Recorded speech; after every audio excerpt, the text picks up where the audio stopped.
Good afternoon. It's 1:30. Are we possibly ready to get back going again? Or should we give people another minute?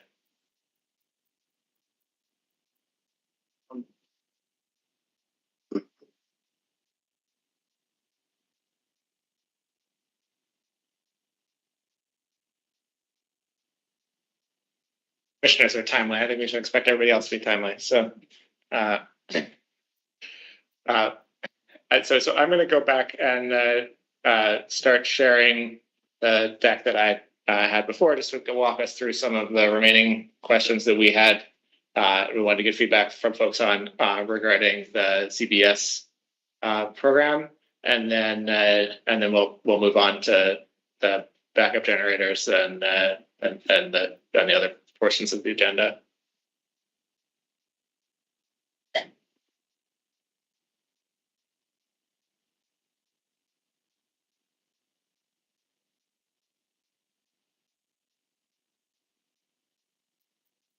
Talk about this one. So the next piece I want to just touch on was around program design for the CBS,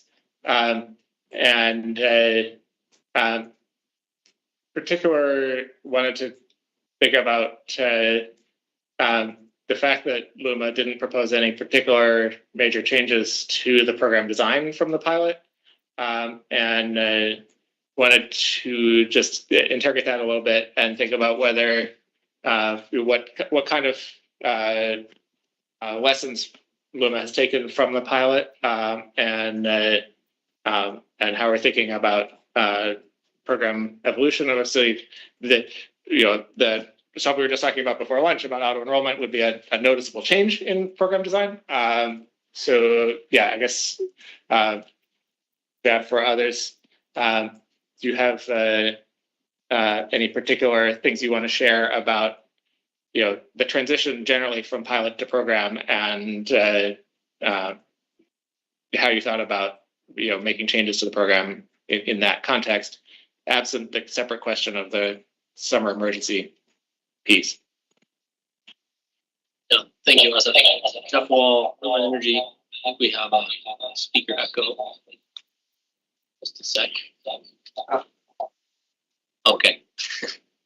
I think in particular, the objective of LUMA in alignment with the recommendation from the Bureau in sort of putting forth the program from pilot. Therefore, I'm not hearing you. I don't know if that's a sound issue at our end or at your end. Oh, is this on? Yeah. Can you hear me? So you just gotta speak up loud. It's green? See, green. Can you hear me?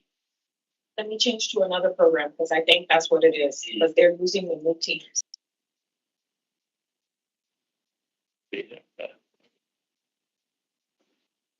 It's like Unmute.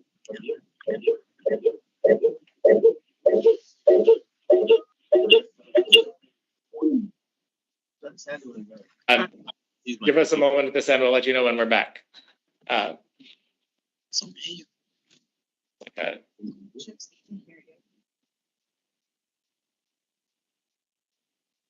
have to run this. I guess I'll use this one.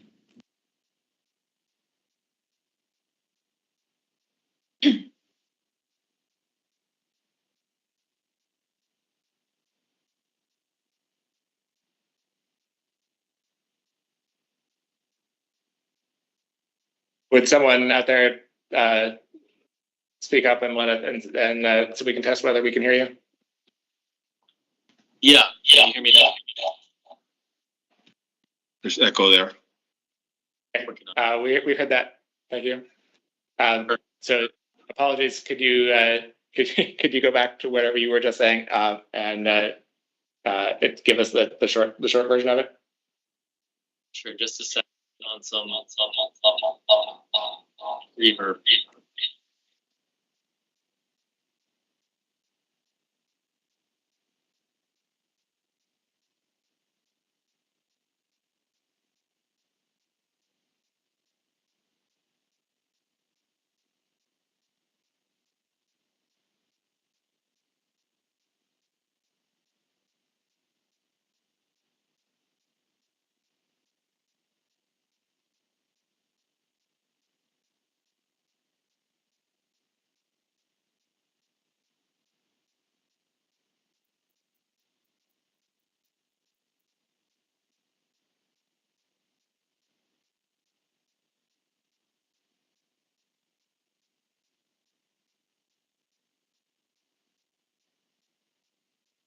How about now?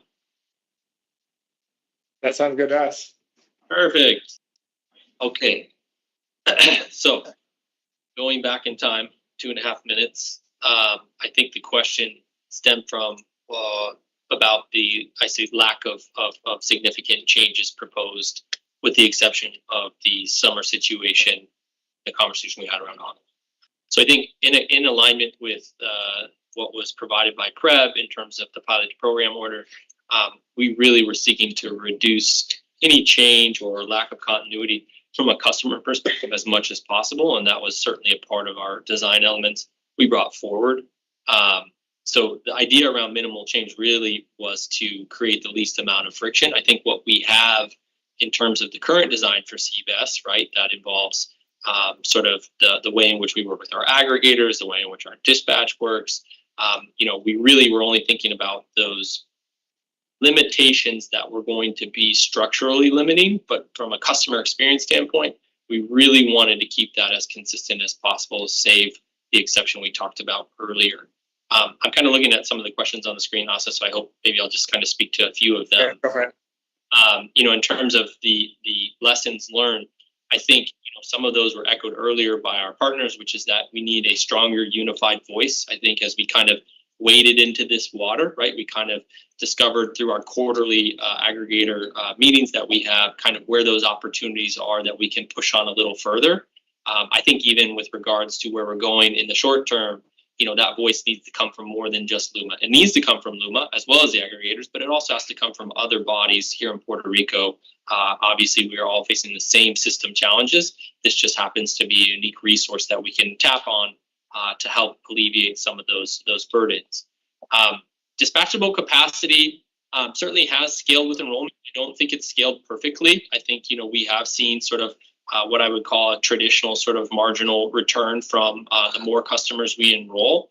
On an individual customer basis, it varies, right? We have people who start at 50% enrolled and give us 80%. We have people that start at 40% enrolled and back it off to 20%.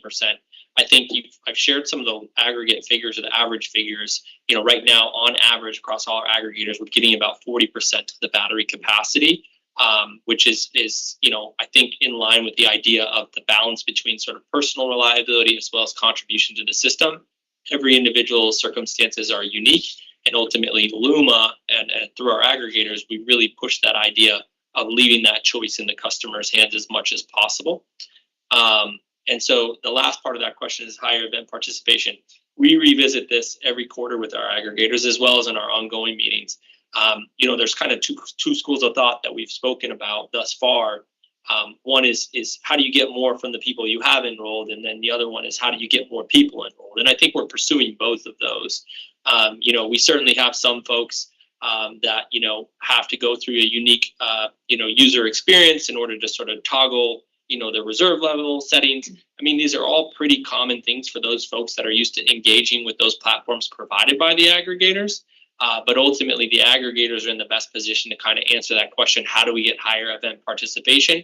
I think at a macro level, it's coming from that sort of louder presentation of the value of this program, the persistence of this program over the next few years, as well as the need and sort of what's given back, right? I think we've talked a little bit about highlighting, what is the term PJ used, sort of the grid champions, right? There's an opportunity to help even those customers without batteries understand sort of the value provided back to the grid by those neighbors who do have batteries, and that ultimately that it's a system that is symbiotic in sort of activating sort of those parts of the non-participants as well as the underachieving participants today. So I'll pause there, Asa. Hopefully I addressed the question, but if I forgot anything, please call me out. No, that was good. Thank you. I remember there was an earlier filing. It wasn't in the most recent one, where you had identified an issue with sort of falling off, sort of incremental, that you were seeing that marginal customer impact. So particularly curious, interested to hear you elaborate further on, sort of working with that dynamic and trying to, get the most from the people who are participating. Yeah, go ahead. What's your question? No, go ahead. It's inherent to the design, right? There are no firm commitments from customers or aggregators. That's certainly an opportunity for exploration, not only for this program, but others. There's certainly jurisdictional examples elsewhere where you have capacity commitments as well as performance payments. But I think that marginal sort of adjustment that we've seen in participation on the whole is to be expected. I think it's something that we're going to continue to pay attention to, and I think it's another reason that we're kind of approaching this from that sort of law of large numbers perspective. Is that if we're going to keep some of these sort of customer choice parameters there that allow for that innate sort of in-out sort of shift your reserve level setting, then we have to sort of be able to tackle the problem from a different way if we're not getting firm commitment. So I wouldn't say that while it was observed, it's unexpected. It's something we continue to pay attention to, and it's something that we'll continue to sort of use as a barometer to sort of what our strategies might be in terms of customer engagement, or even from a total enrollment, perspective, considering some of the things we talked about earlier. Okay. Thanks. Anybody else have thoughts or responses on these points before we move to the second half of the slide?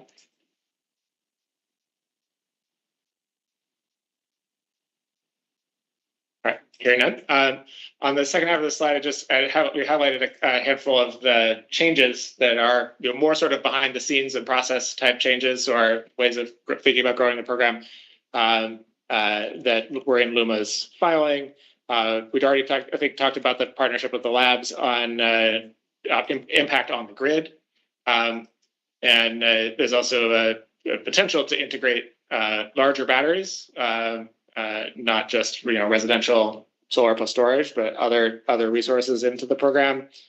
And there's this test event plan. I do have one question on the test event plan, just in terms of trying to understand cost versus benefit in terms of it will cost something in terms of paying the customers for their participation in test events. Just curious if you are thinking about using the actual dispatch, the live valuable dispatch at times when you really need it, as opposed to dispatching at times when it's sort of purely for test purposes. And how you think about making sure that the money that's being paid to the participants in those times is worth it. Yeah. I'll follow up maybe in order. I'll start with the C&I customers. Certainly, we entertain, I believe the way that it's set up today is that it is eligible for residential and commercial customers, not necessarily industrial classified customers. But we have had commercial customers with larger size batteries, as well as industrial customers approach us. And we've entertained the idea that, we would theoretically love to sort of do a test with a larger battery. We would want to do some additional system validation and sort of safety verification with our distribution engineering team. But ultimately, those folks thus far we've spoken with, we've guided in one of two directions. One is either you must become an energy service company with PREB and ultimately a LUMA aggregator to dispatch your own battery, or you need to find a relationship with an existing aggregator and pursue that. I think some of those conversations are ongoing. So while it is part of the potential options, it's not necessarily something that we've forecasted into the program thus far. I think it's something that we're going to want to do additional piloting and testing on, whether that's within the framework of CBES itself, or if that's on a separate plane where we're able to do that.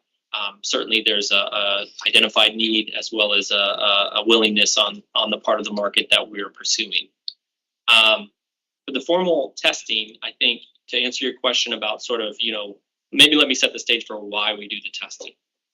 From a system operator's perspective, with less total customers enrolled especially, what you're really asking yourself is, if I call on the VPP and theoretically they have an available capacity of 20 megawatts, what am I actually going to get? And based upon which parameters will that impact sort of the firmness of that resource? And so things like time of day are always an interesting test case. We don't know when the generation is going to fail. It's going to fail at 10 in the morning. It's going to fail at 5 p.m. at night, when it's a standard sort of peak hour.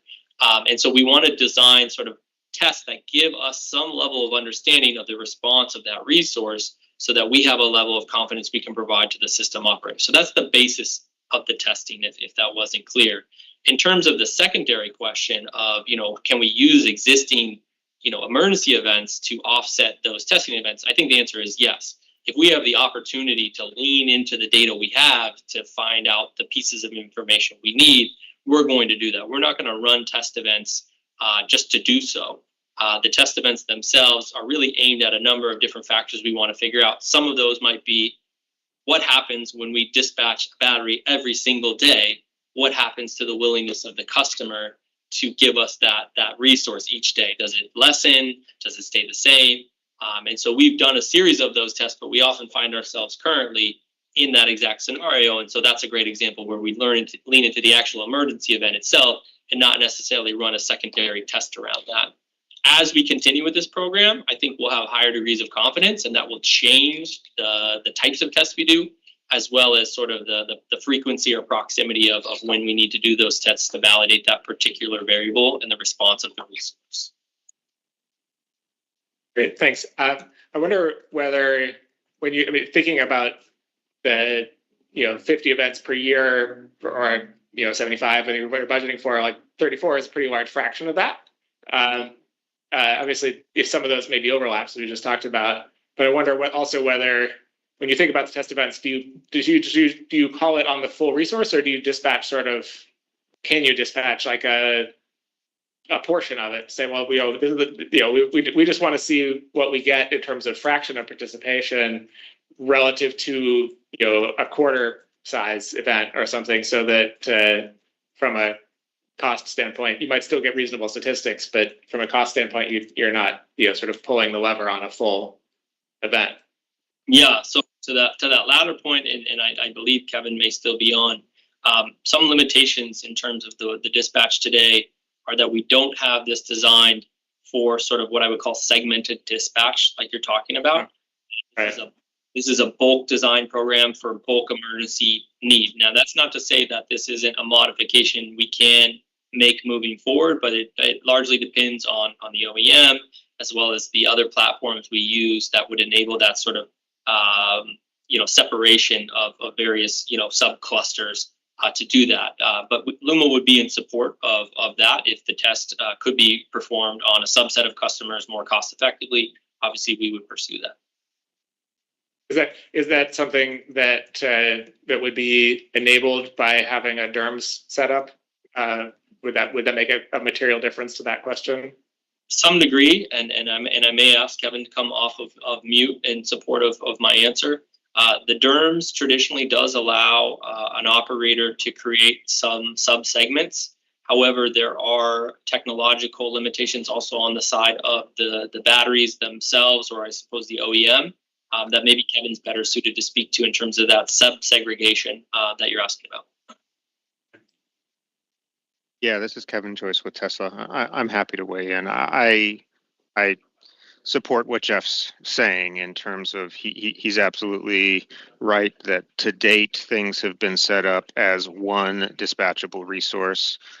It will take some investment to switch it to one that with segmented dispatch capability. We're also going to have to think through how that gets segmented and all of that.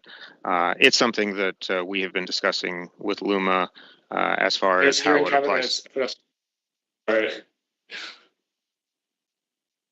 Forgive me. Yeah. Yes.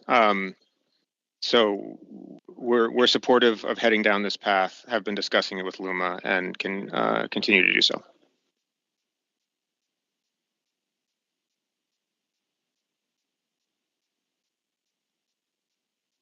All right. We're having connectivity issues here in our office. I'm not going to ask you, Kevin, to say that again. It'll be on the archive. We'll come back to that. Apologies. Short version is yes. Sub dispatch has not been something achievable in the past, but we're working with Luma, and it can be in the future. Can you turn the sound on your side off? I'm not turning the sound. Yeah.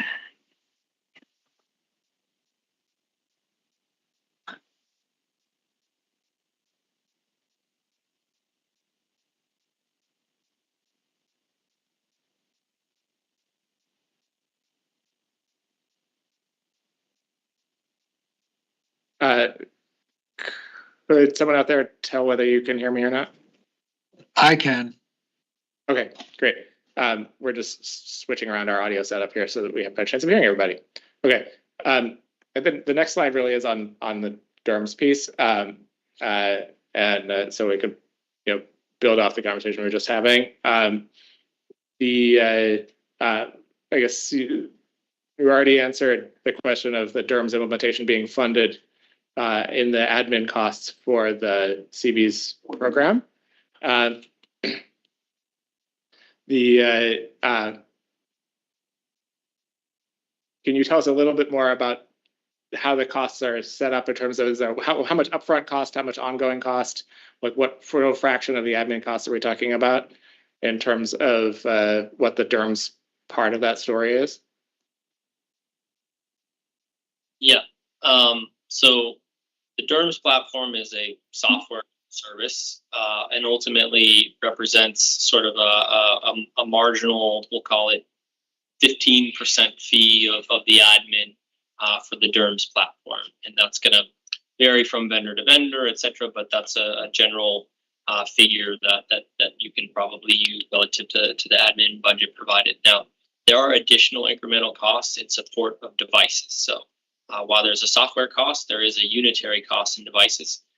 We're working with the currently contracted DERMS vendor to kind of isolate down on what that specific cost would be given sort of the various scenarios that we have at hand this summer. That scenario might be 13,000 customers. That scenario might be 60,000 customers. And they use sort of a tiered structure volumetrically for those. Those are costs that we recognize on a quarterly basis with this vendor to be able to sort of support the device level fees on that. So I think that answers your question, Asa, but anything else, please clarify.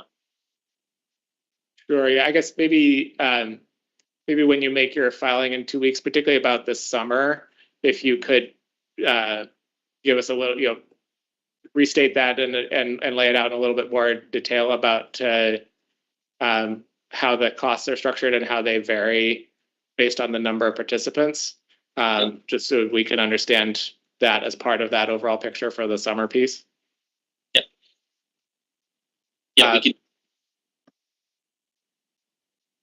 The other piece that you mentioned about the DERMS is that it's not necessarily specific to the CBES program. Other kinds of DERs might be engaged with it, which raises the question of sort of whether at what point is this a CBES program cost for which we have a known pathway for cost recovery, of which pot of money is supposed to pay for that, and at what point this is a more sort of utility enabling service for lots of things, and then it maybe belongs in a different place. Can you tell us a little bit about how you think about which pot of money should pay for it depending on how it's being used, and I guess related, what your thoughts are on how and when it might get used for something other than the CBS program? Yeah, I mean, obviously, currently the totality of the programs we offer today, tip of the spear, is the CBS program, and as you said, we have a mechanism for funding that today. That said, moving forward, I think the way that Luma would likely look at this is that you would take the sort of platform cost and you would sort of divide that amongst the various programs relative to some proportional delegation, right? And then the device cost would be uniquely supported by that particular program. So if CBES is coming from PPCA and it has 30,000 devices in it, they would cover their own devices, and then a proportional amount of the platform cost. Let's say you had an electric vehicle program. However, the electric vehicle program is funded, they would cover the device level cost and a proportional amount of the platform cost. That's theoretically the way that it would maybe look moving forward, but obviously today, what we have that is eligible, capable of leveraging the platform, the need for the platform stems from CBES, but that will continue to evolve and mature moving forward, where we would diversify sort of the funding sources that make up the sort of business value, as you stated. Great, thanks. And then is there anything in this last question we have here from our side, and then I want to hear if their stakeholders have any other comments on the DERMS piece. But is there anything that would change in how the program was actually implemented or designed, how you would run it once you have the DERMS? It seems like you would be able to do more shaping of what the dispatch resource looks like. You could potentially do segmentation or other things. But how are you thinking about starting to be able to make that more real? That's been an active conversation with our aggregator stakeholders and partners, as well as the anticipated DERMS provider. I think really what we're trying to do is remove degrees of risk and error, right, from it. But what we don't want to do is remove transparency on the part of our aggregator partners. There's a lot of automation that can happen and will happen through that. But what we've kind of arrived at in this initial frame with them is that we will continue to make them aware of any activity taking place on the DERM. So a good example would be a dispatch between 5 p.m. and 10 p.m. tonight. Instead of just putting that into the DERM platform and executing the command and sort of, relying solely on that automation, we will continue in parallel to use email to inform our aggregator partners so that they have that same awareness and heads up and can manage any other sort of indirect customer experience elements that may come into play. So really, there shouldn't be that much change from what we do today. It should just be a tool that is used from an administrative purpose to sort of shore up some of the errors and inconsistencies, as well as, like you said, reshape, right? So if we want to bring on 20 megawatts every 10 minutes, right, that's going to be a lot more easily achieved through this platform than would be, sending an instruction to Kevin or whomever to turn on this much at this hour and this minute. And so that's going to, again, remove some of that risk burden and give the operator a lot more confidence. Administratively, though, we want to keep our aggregators fully aware of anything that is happening in parallel. Thanks, Jeff. Does anybody else who's present here, aggregators or others, have anything else to add on the question of the DERMS and its use and application?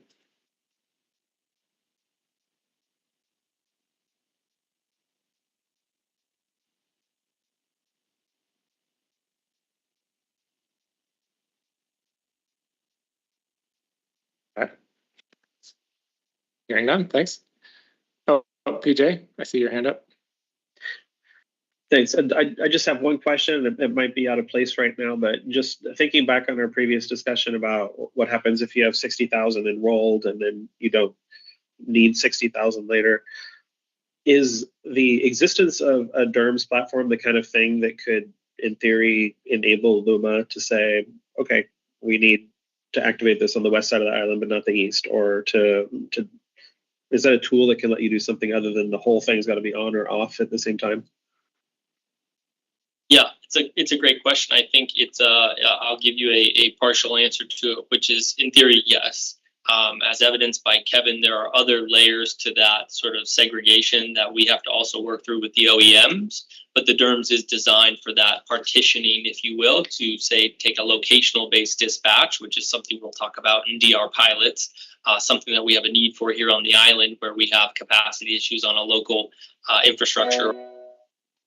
The second part of that is, I think, maybe you weren't going to ask it, but I'll say it. We're also exploring this idea of active devices on the DERMS. So if we end up with a temporary or full year program, let's say temporary, you have the opportunity to potentially, and this is something we're in conversation with the DERMS provider on, have dormant devices, right? So they're not necessarily to be dispatched to your exact line of questioning here, PJ, because maybe from a seasonality perspective, we don't need these ones and we do need these ones or something like that. So it does have that capability innate to it, but it does rely on a couple other levers that have to fall into place as well. Okay, thank you. Any other questions or thoughts on the DERMS piece?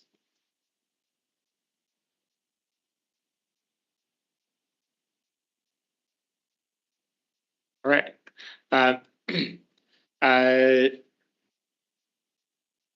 the general question of measuring success and sort of overall, metrics to measure, metrics to report, we've gotten good data so far as the program has grown on the, the energy and capacity available in the resource.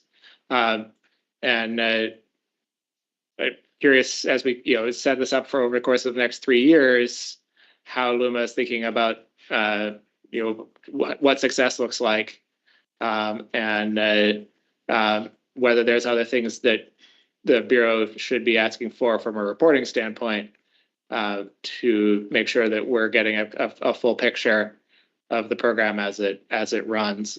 And I guess the related question in the middle one here on whether whether you can actually at some point identify and measure the an avoided load shed, and actually trace that back to we would have had to shed load except that these batteries were dispatching.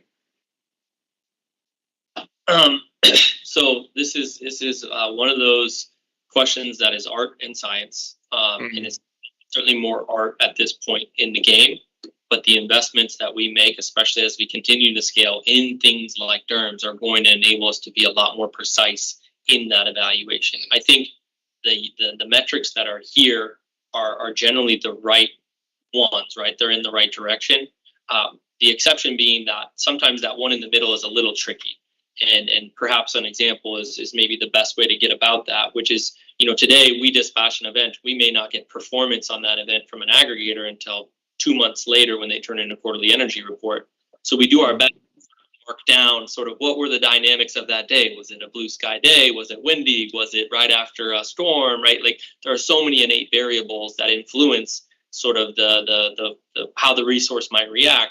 What we're doing right now is what I would call a more manual, artistic-based process to sort of correlate what it was we got in performance relative to what maybe the day looked like from a resource adequacy perspective. Where we're moving would be to have a much more close to real-time understanding of I've requested this resource, I've dispatched it, and now I've seen a corresponding change in the demand from the grid at large. It's a small increment today, so it's very hard to see in the increments in which Luma can look at that data as a system operator. But obviously, as it grows and as we get a much more close to real time and finite, more fine view, of the data itself, we'll have a better ability to make some approximations to that. I think the one thing that I will use as a barometer of value here is that when we do dispatch, we generally use a rule of thumb. It's for every megawatt, it's 1,000 customers that we can keep the lights on for. That's a round number. Don't get too attached to it. But the idea sometimes here isn't necessarily, the total aversion or avoidance of the load shed. It can sometimes be just as much about the insurance layer that it provides. And perhaps we would have gotten there or perhaps we wouldn't. But I think as we've crossed the thresholds we've established, 100 megawatts, operating reserve, and we know that we call on this program today to get 10 or 20 megawatts, we might see our operating reserve still hover around 100. We can't say necessarily what the other corresponding activities are by other operators on the grid. So it's a very hard tracing to do precisely. But I think it's the sort of thing that we will be able to do a much better job of moving forward in terms of getting a better degree of alignment to perhaps the value of avoided events, or let's say avoided homes that ultimately would have had to have been manually load shed if we progressed down that path. Yeah. Okay. Yeah. Thanks for explaining some of the complications there. Other questions or thoughts from anyone in the room about measuring success and what success looks like from your standpoint?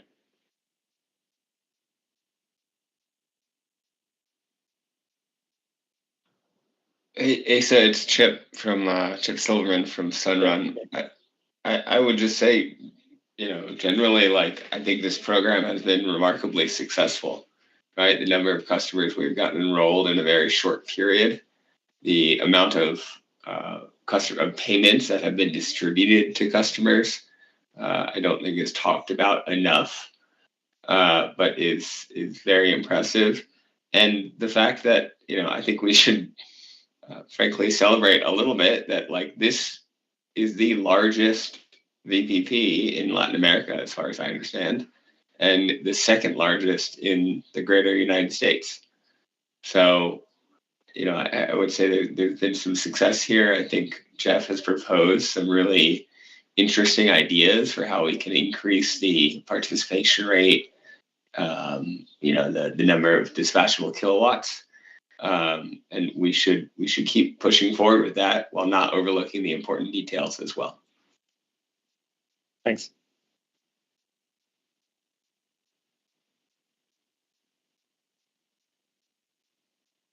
All right, anything else on this one?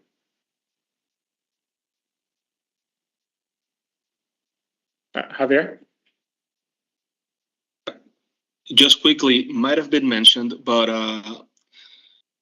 as a measure of success, would love to see at some point, the actual blackout, avoidance or brownout avoidance, like percentage of the effect. We know that it is happening, and there's some companies that are measuring it. But if there's a data set that could help keep evangelizing about the awesomeness of blackout avoidance, it'd be great. Yeah.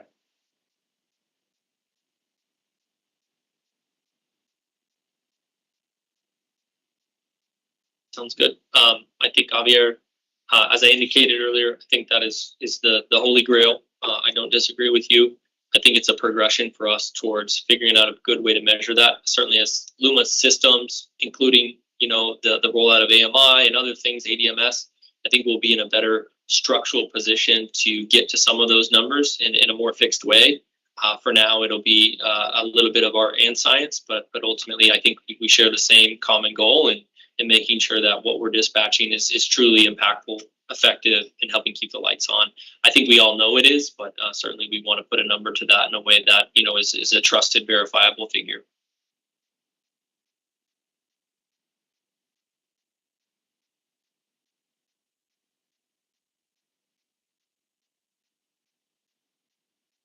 Any other comments or questions on this?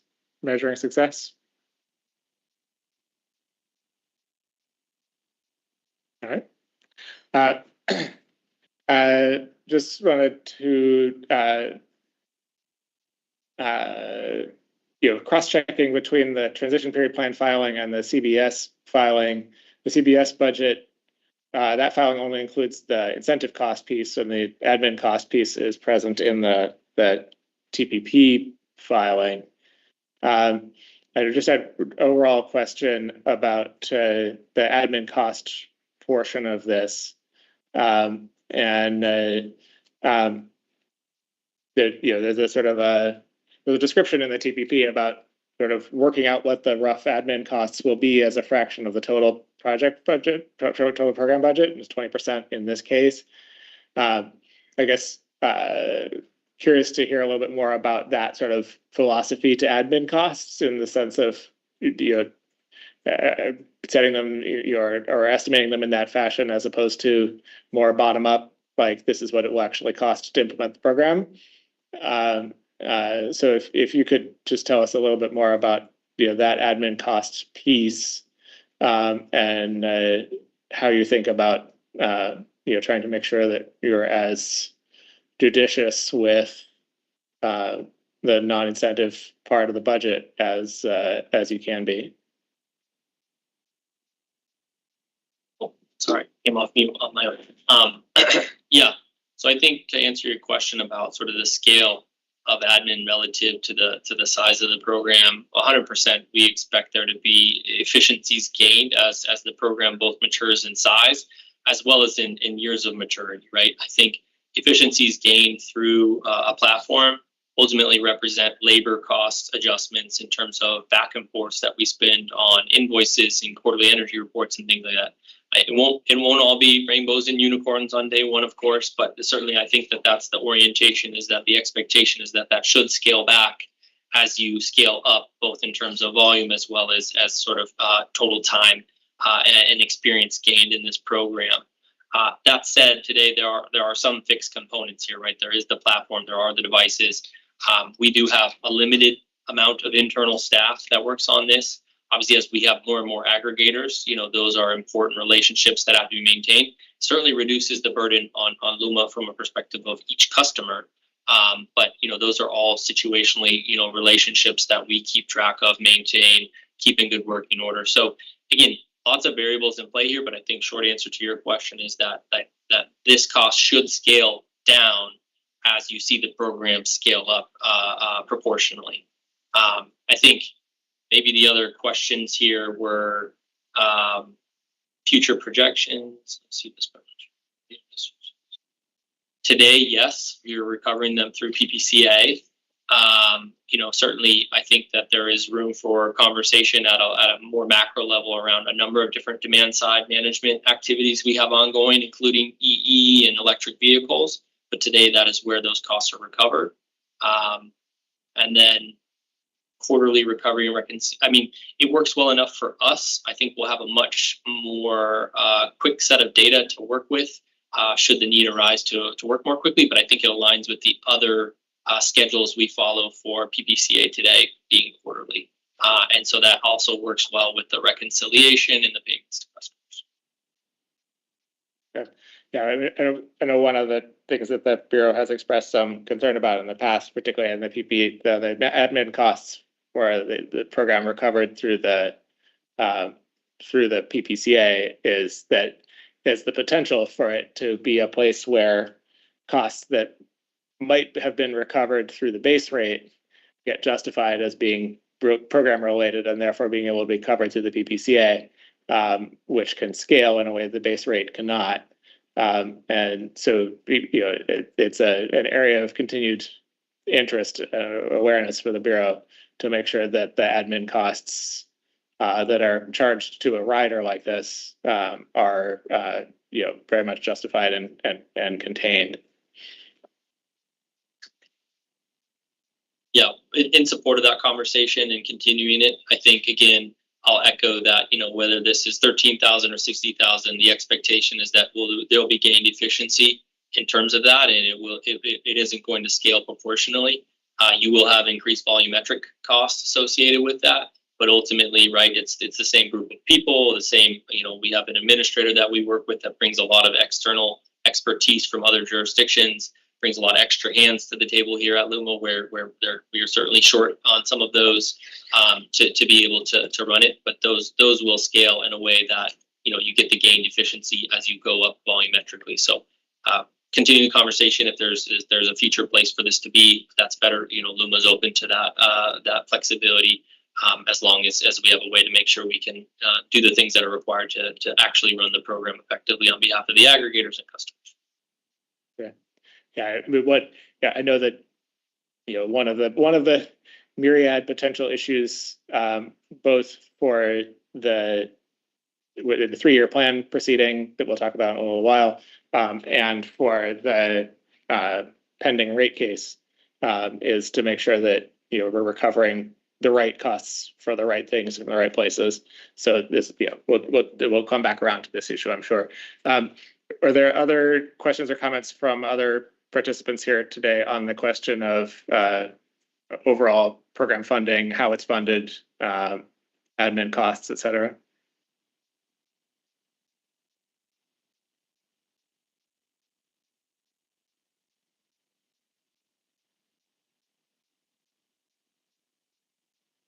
Seeing none. Before we move off of CBs, where we've been for the last 4 hours minus lunch, any other things that people want to bring up? We're going to switch gears to other kinds of DR and energy efficiency programs, basically for the rest of this technical conference.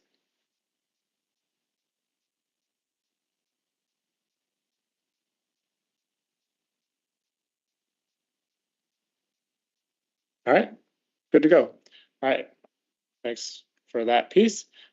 Let's talk about the backup generators. I know, Jeff, you had a couple of slides. Maybe I'll stop and you can walk us through that, and then we have just a couple of questions on this piece that we'll get through. Sure, and I'm actually going to hand it over to my counterpart, Graciela Siciliano, the Director of Business Transformation. She's going to walk through backup generation and a number of other topics. But before I hand off the mic, let me just another note of gratitude. All of the folks calling in from all over who are active participants in this. LUMA appreciates your time and contributions here, as well as with OIPC, PREB, and CESA thank you for the last 4 hours as a Good afternoon. Thank you for the opportunity to to discuss these emergency demand response programs. We'll be covering backup generation demand response, as well as reviewing options for cogeneration facility participation in demand response programs.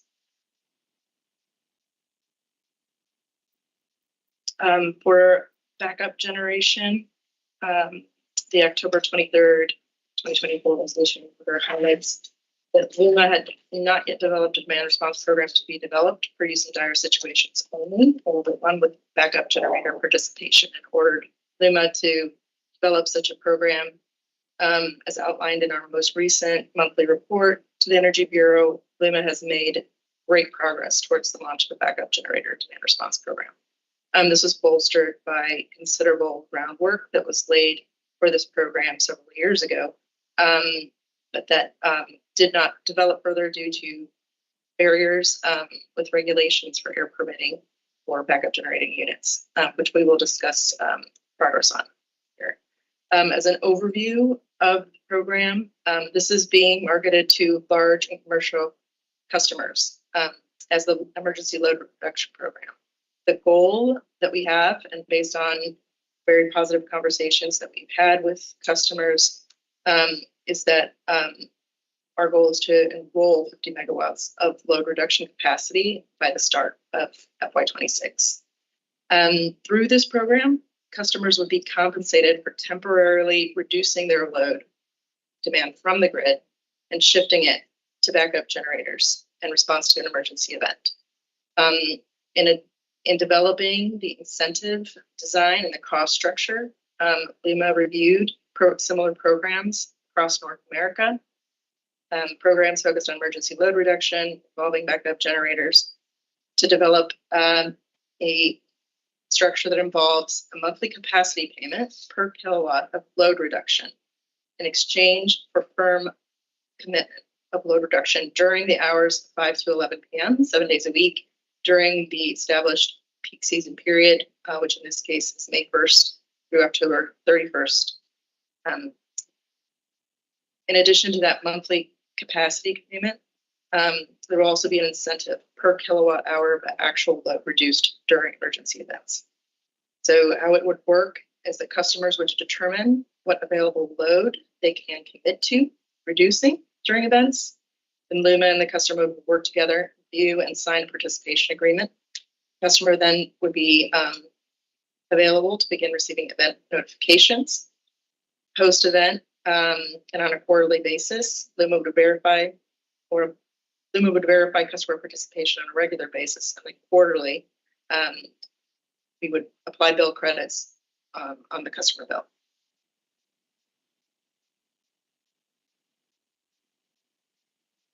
As I alluded to earlier, one of the biggest barriers to customer enrollment during the initial attempt at launching this program a few years ago that we heard from stakeholders was the air permit regulations, which limit the runtime of backup generators.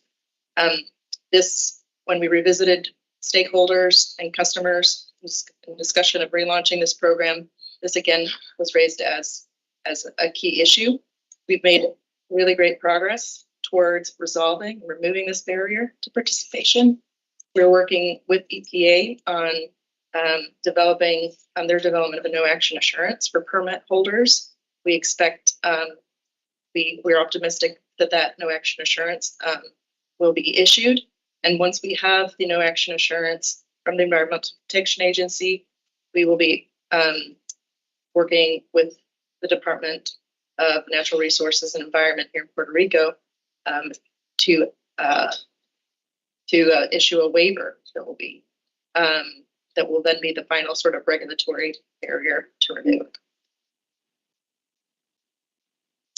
So again, once those barriers are removed, we will continue our customer outreach and begin enrollment efforts while we continue to fine tune some of the program administrative aspects, such as dispatching of events, issuing of payments, and the measurement and evaluation of program impacts.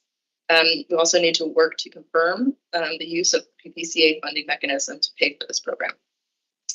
But we're, again, optimistic that we'll be able to secure 50 megawatts of capacity by the start of the fiscal year.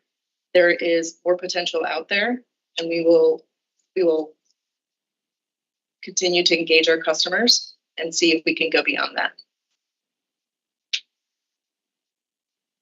I'll pause there if folks have any questions about the backup generation program.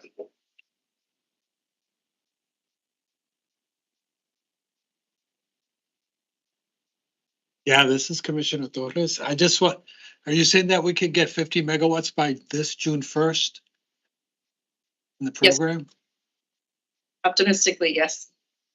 We have several customers that are enthusiastic about participating. They really see this as an opportunity to contribute to grid stability as good energy citizens. You know, we are continuing to have conversations with them on specific aspects of their participation while we navigate this no action assurance. So I think there's some good intention by some of our larger energy users to participate. We just need to fine tune all of these details. Okay, excellent. Thank you. Javier, I see your hand up.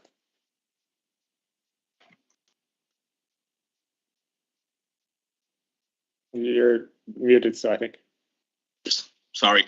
Hi, Graciela. Thanks for this.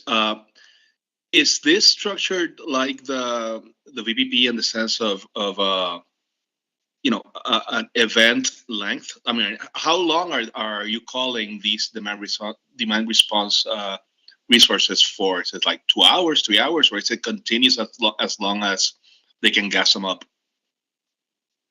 The expectation is that they'll be able to run for the event you know, length that we request through our system operator, whether that be 1 hour, 2 hours, or potentially longer.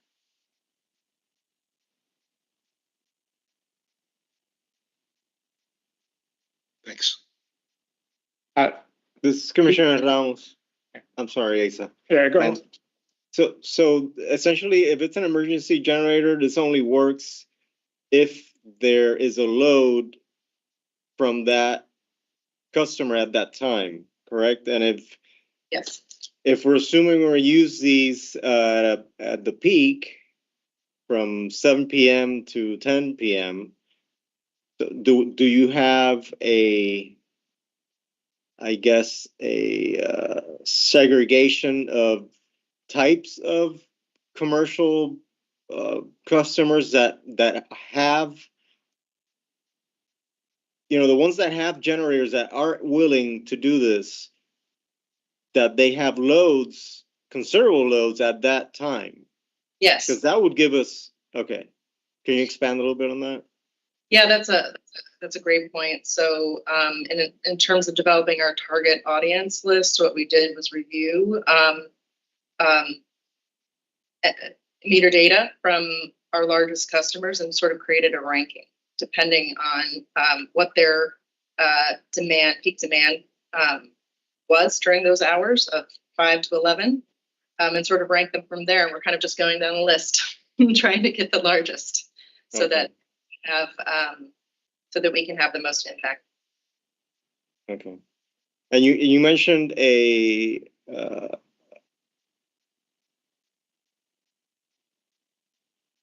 price per capacity.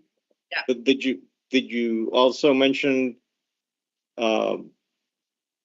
something based on energy, and how are you gonna know? Sure.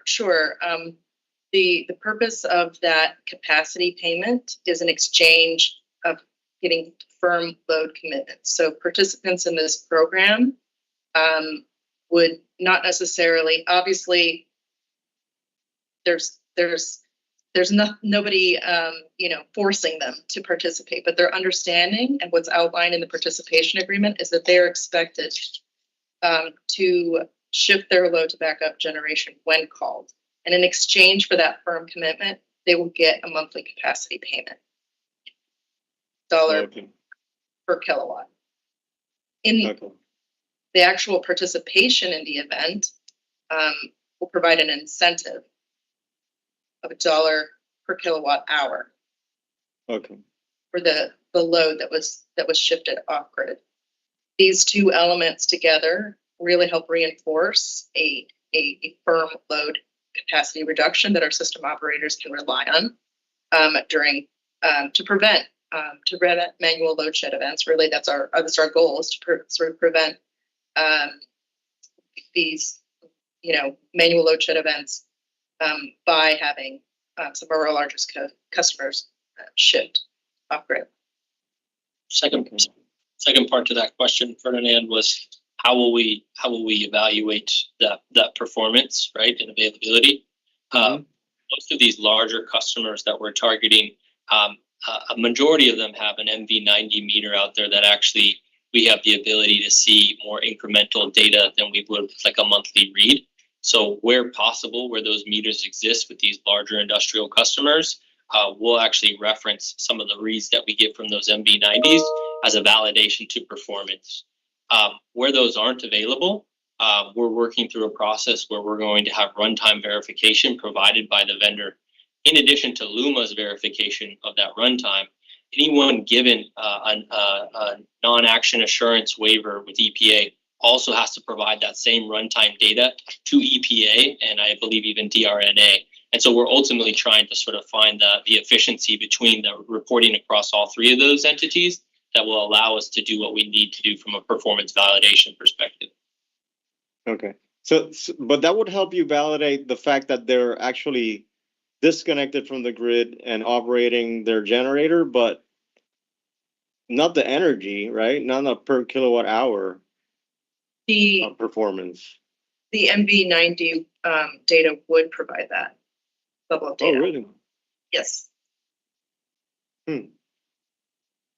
How does it have it has the ability to have a separate set of CTs to measure? Maybe it's too technical, but I just don't see how it would do that. I don't know who's going to answer that. We can follow up, Ferdinand, with more specifics on the measurement in particular. I think, we'll be specific to MV90. I think the second approach here is that you can use a traditional sort of baseline methodology. So again, Graciela talked about us looking at the historical data we have and understanding what that typical baseline would be for peak period. So obviously, we're going to use that along with an assumed amount of reduced value. They'll tell us their commitment. I'm going to take half a megawatt off. And ultimately, we'll be able to validate that that's something that they typically were using during the peak period, right? So there are a number of mechanisms that we can explore where maybe the data isn't most amply or evidently available through something like the MV90, which we will follow up on. It's not a perfect system, but I think it's what we have. And just to underscore earlier point Jeff made about the reporting requirements for those permit holders under no action assurance, they will need to provide runtime information for that generator during those events, right? So, and that the energy use, the use of the generator during those events represent the kilowatt hours that of load shift off the grid during those times. So those are other data pieces that the companies will have to certify. So. Okay. All right. Okay. Thanks. One last follow-up for me. You tell us a little bit about how you will figure out when to dispatch these backup generators, provided that all of this works, and when the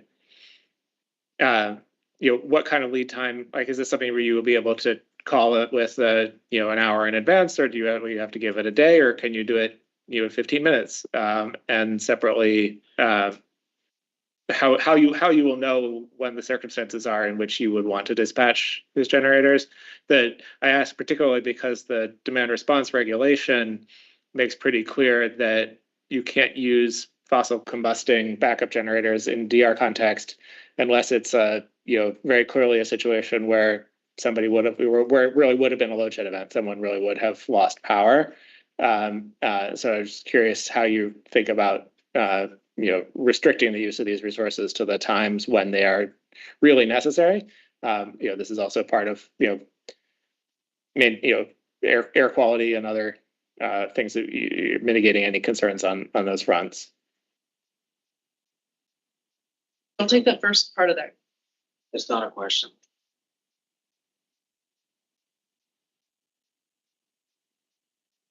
Part was how anytime we might provide companies that are participating in this program. So our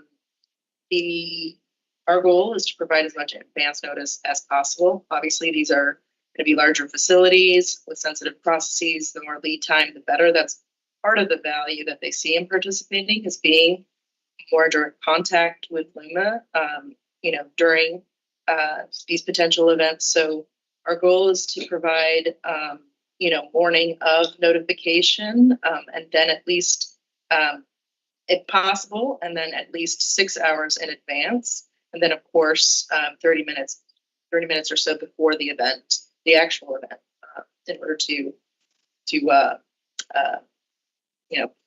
final call for the event and to folks to prepare to get off ready. That's the first part of the question. Great, thanks. And I guess how do we want to mesh that with the question of figuring out when it's the right time to call it in terms of the regulatory structure of really wanting to make sure that it's only being called when really necessary? The regulation applies a somewhat higher bar for dispatch, for example, than it would for something like a battery program. Yeah. This is Jeff Wall, Luma Energy. It's a great question. It would be the first time that we would have multiple resources to consider for dispatch on the part of the system operator in support of managing a demand reduction to meet the availability of supply. And so we're walking through that SOP with our system operator today. And there are a couple of things I'll point out to maybe align with what you're saying, which is, it's also the stance of EPA and our non-action assurance that we really do everything we can to reduce the dispatch of, we'll call it some of these fuel types that have, downstream impacts associated with their runtime, right? That's what the EPA is there to do. And so the order of operation as defined by the system operator will be to follow sort of what we see in terms of the load projections for that day relative to the generation projections. As Russell mentioned, that's something that typically our system operations team has ready and is confident in by 9 a.m. in the morning. So typically coming out of that, you'll see us execute a dispatch request that's about the same time if we can. We try to do it for our CBEST program today.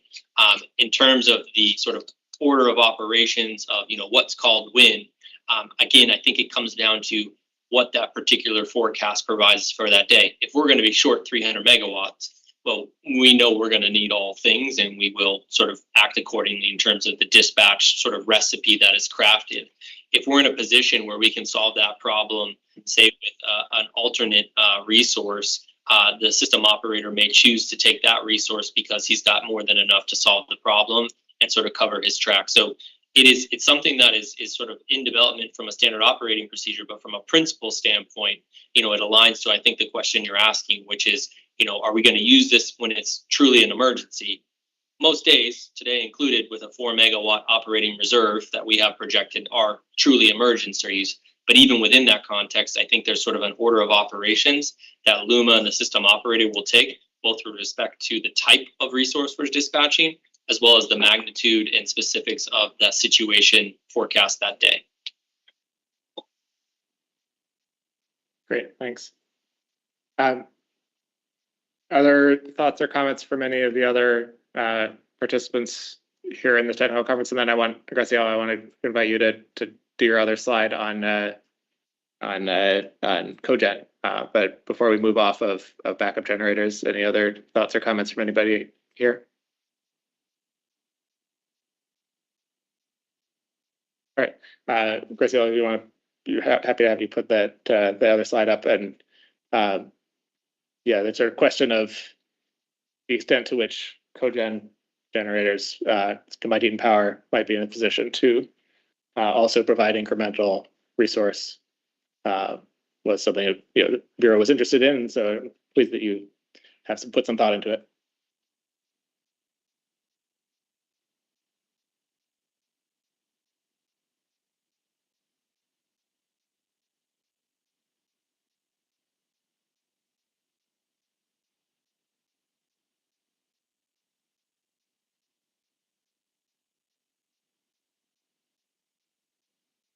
All right. I'm not hearing you if you're.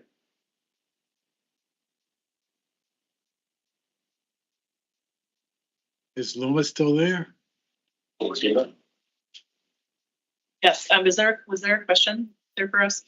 Well, I was inviting you to put up your other slide on cogen and talk through that. Okay. Slide up. Not on the screen yet, no. Oh, I can see your chat.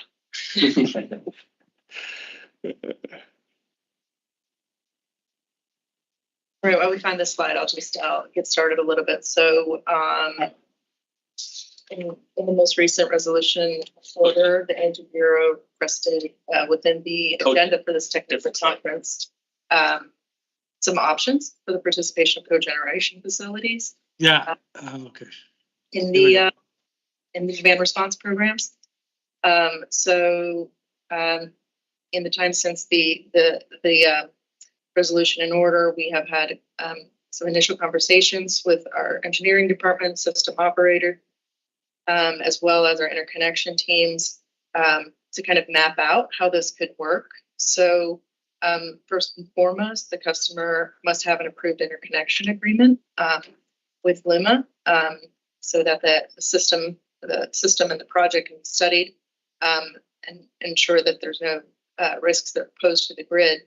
Critically, the current interconnection process would need to be adapted. An additional study would be required to enable cogeneration facilities to export to the grid.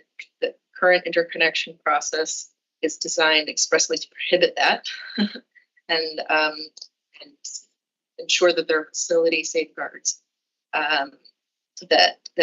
to ensure that the power does not feed into the grid. So a modified process, interconnection process would be required. But once a facility goes through that process and export is approved, these facilities could enroll in a demand response program and begin exporting during emergency events.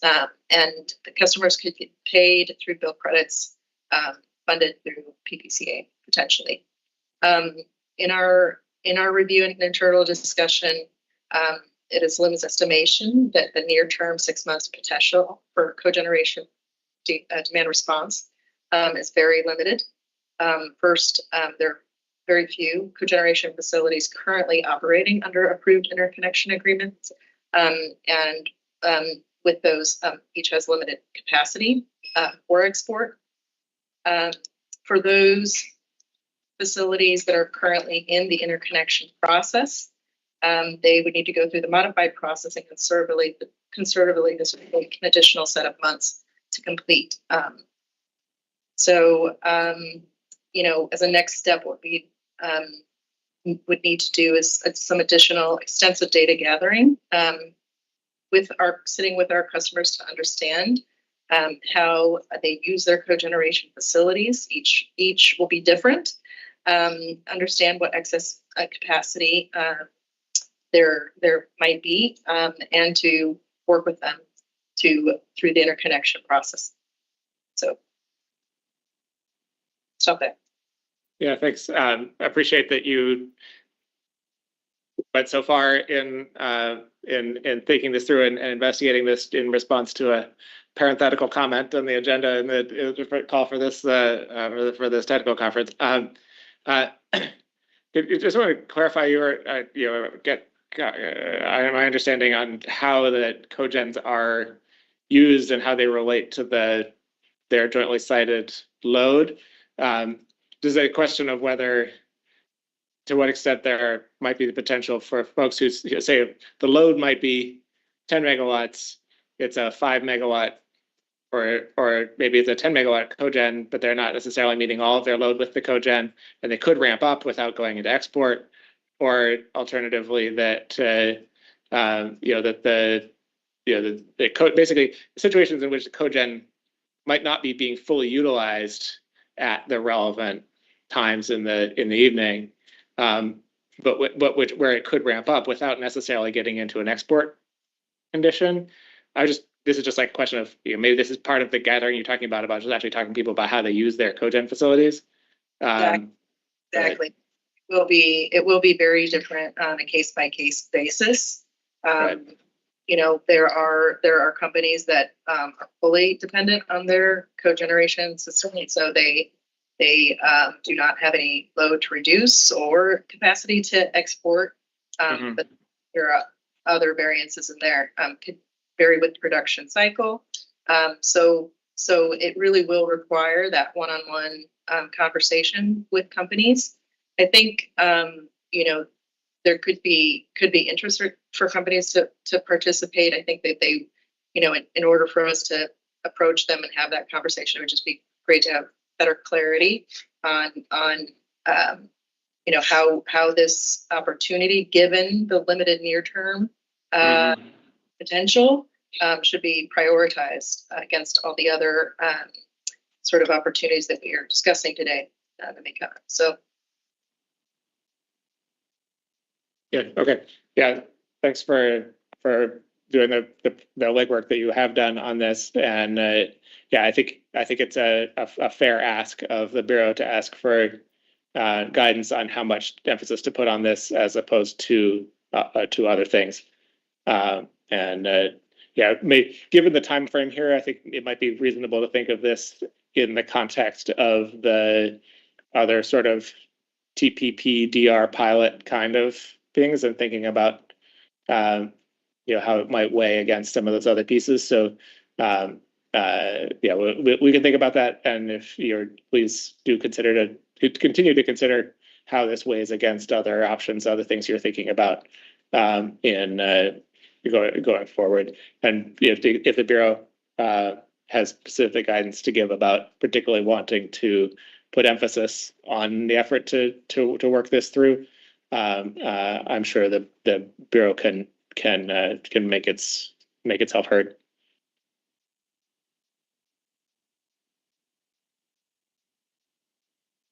Any other thoughts from the other stakeholder participants or any of the commissioners on this cogen question?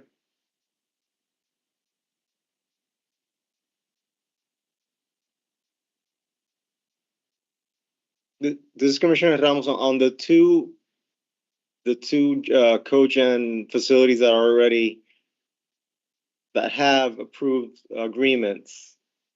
What is the capacity that would be available? Two facilities in particular would have limited excess capacity to export. Do you know how much? I mean, ballpark, how much it would be? Less than 1 megawatt. Okay.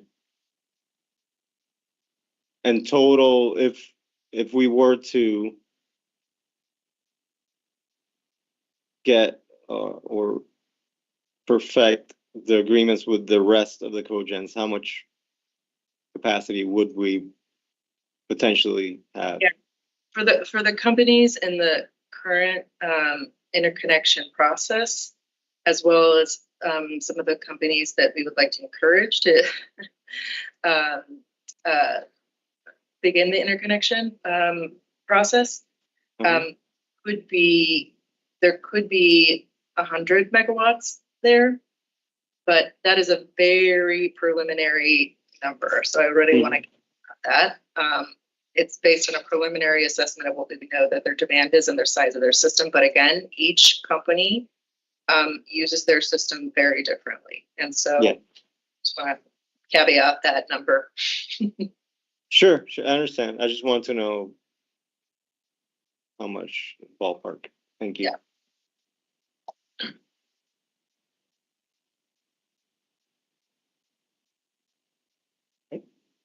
Any other questions or discussion on this piece? All right. So the next thing on our agenda is the transition period plan. The first part of that is Luma giving a presentation on that. I saw that it's the next slide here, so happy to have you all take us through your prepared presentation there. Yep, so the reverb.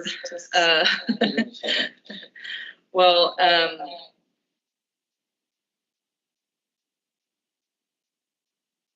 but I think it was just our volume or audio. Well, I'll just kind of start with a little overview or a little prelude, I suppose. So I think the first slide says that our programs, all of our various incentive programs on the energy efficiency side are over a year old. Well, that's not actually true. Our in-store discount program turns a year old in June. But despite the youth of many of these programs, we're very, very proud of what we've been able to achieve and quick starting these programs, ramping up so quickly. To date, we've reached over 80,000 customers, resulting in 15,000 megawatt hours of energy savings. And thanks so much support of the Energy Bureau for their guidance throughout the development of and launch of these programs, and their continual improvement. So an incredible amount has been learned by Luma in this short time about how to develop and adapt best practice energy efficiency programs to the Puerto Rican context. As these are some of the first programs the islands has seen, and how to administer these programs to ensure success and cost effectiveness. And we apply a continual improvement approach, and our programs are continually adapting to incorporate the new learnings as we go along. So for the preparation of the FY26 transition period plan submitted in January, Luma undertook a comprehensive review of all programs in the current portfolio for energy efficiency. In our goal, we devised a plan to achieve a target of 0.5% energy savings set by the Energy Bureau, while continuing to have a plan that provides good coverage across customer segments. In recognition that FY26 is an important bridge to the 3-year plan, we are proposing with our submission to further develop and build out the Puerto Rican energy efficiency and demand response ecosystem to increase customer awareness and engagement in the lead up to the 3-year plan period. We gained a lot of insights from the analysis of program data to date. We also incorporated stakeholder feedback into the program design that we received through the course of running our program, and engaging with our customers as well as the trade allies engaged in marketing and selling energy using products. We also utilize technical expert input from our internal staff and consultants such as Guidehouse and our implementation contractor, Scott Madden Resource Innovation. We also continue to engage our peers running utility energy efficiency and demand response programs across North America to incorporate developments in the overall market, and as well as program best practices where relevant and adaptable to the Puerto Rican context. So building up these learnings for year 3, we are proposing to continue our existing incentive programs as they prove to be effective in delivering cost-effective savings, even as they continue to mature.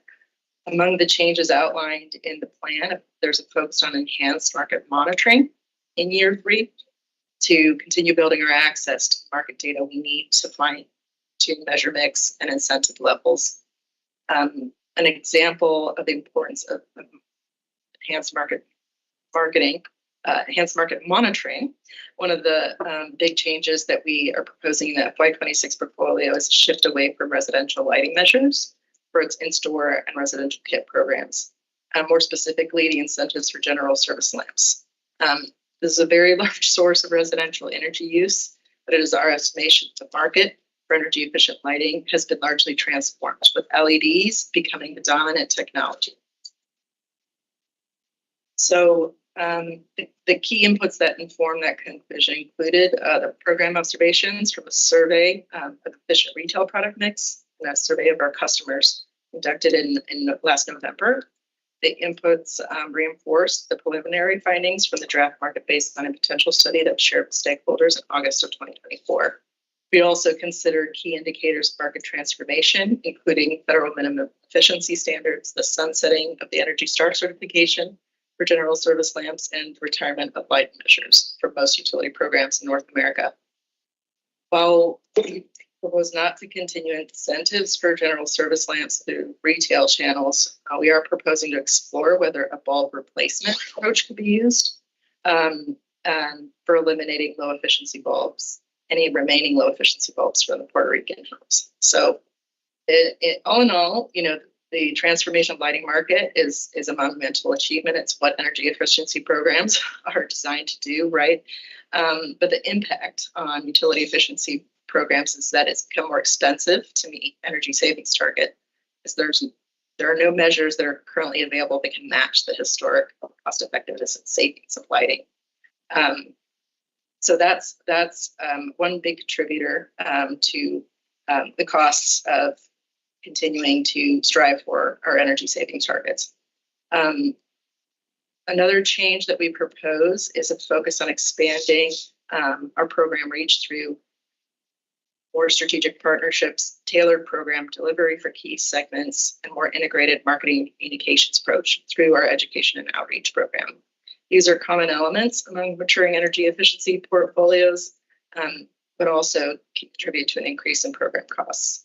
Our first phase of education and outreach was very much focused on direct line of communication between Luma and its customers through our marketing campaigns, bill inserts, our websites. This approach is cost effective, but adding additional approaches will be needed to continue to reach more and more customers and reach increasing targets. So our in-store discount program is a good example of an alternative delivery model where retailers are the primary delivery channel for Luma incentives. So we want to expand this type of work and deepen partnerships with more powerful key market players who have deep access to customers. So for example, capturing synergies with federal and Commonwealth government programs that are already engaging the large number of low-income households, small businesses, such as the ones by the Department de Desarrollo Económico y Comercio and Vivienda. We also want to expand our partnership with trade allies to develop trade-specific initiatives, as many energy-using products are not purchased in retail settings, but rather through trade and contractors. So our engagement with them will help build the market for energy efficiency services and measures while contributing to workforce energy efficiency expertise. We also want to identify more trusted community organizations and foundations that are already working in communities to promote energy equity and resilience, and work with them to expand their offerings to include energy efficiency. So with any maturing energy efficiency program, these additional delivery models will be needed to support certain customers in realizing the full energy efficiency potential. For example, our experience to date and experience elsewhere shows that low-income customers and small business customers need more one-on-one help to assess the value and the affordability and feasibility of energy efficiency measures. Targeting these harder to reach customers through the tailored programs contributes to higher program cost per kilowatt hour for the FY26 portfolio, but they're an important objective for LUMA to serve and provide access across our customer segments to these energy efficiency benefits. So as we noted, the transition period plan this last year will be an important bridge to the 3-year plan. So given this, our FY26 program proposal is to use the last quarter of this year, the first 6 months of FY26, to ramp up execution of these program changes so that we can fully consider and incorporate findings and learnings and new program designs for the 3-year plan. I'll pause there. I'll continue actually. So the next slide, if we move to it, is demand response. I don't know how you all feel. I think we've talked a little bit about demand response today. So maybe what I'll really focus on here, again, we've talked about CBES, we've talked about bugs. What I'll really focus on here is the demand response pilots initiative proposal. We as we've talked about extensively today, we're facing new and evolving challenges and keeping the lights on every day. So we view today's process for mid-year consideration of additional solutions as a really important way that we can be nimble in the face of evolving realities, because presentation of new programs and the need for those new programs don't follow an annual program planning schedule. So this proposed budget for demand response pilot initiative is really about that. And we want to emphasize that while the proposal for the budget, most of that is to go towards actual piloting of programs. But the process, we would hope to have some process similar to what we're having today, to be able to share with the Energy Bureau promising opportunities for cost-effective demand response in the face of emergency situations, et cetera. And of course, to get the Energy Bureau's input, expertise, stakeholder input, and approval to then be able to pursue them. So most of the proposed costs for this initiative are wrapped up in actual piloting initiatives, and I'll talk about some of the ones that we would like to explore in a bit.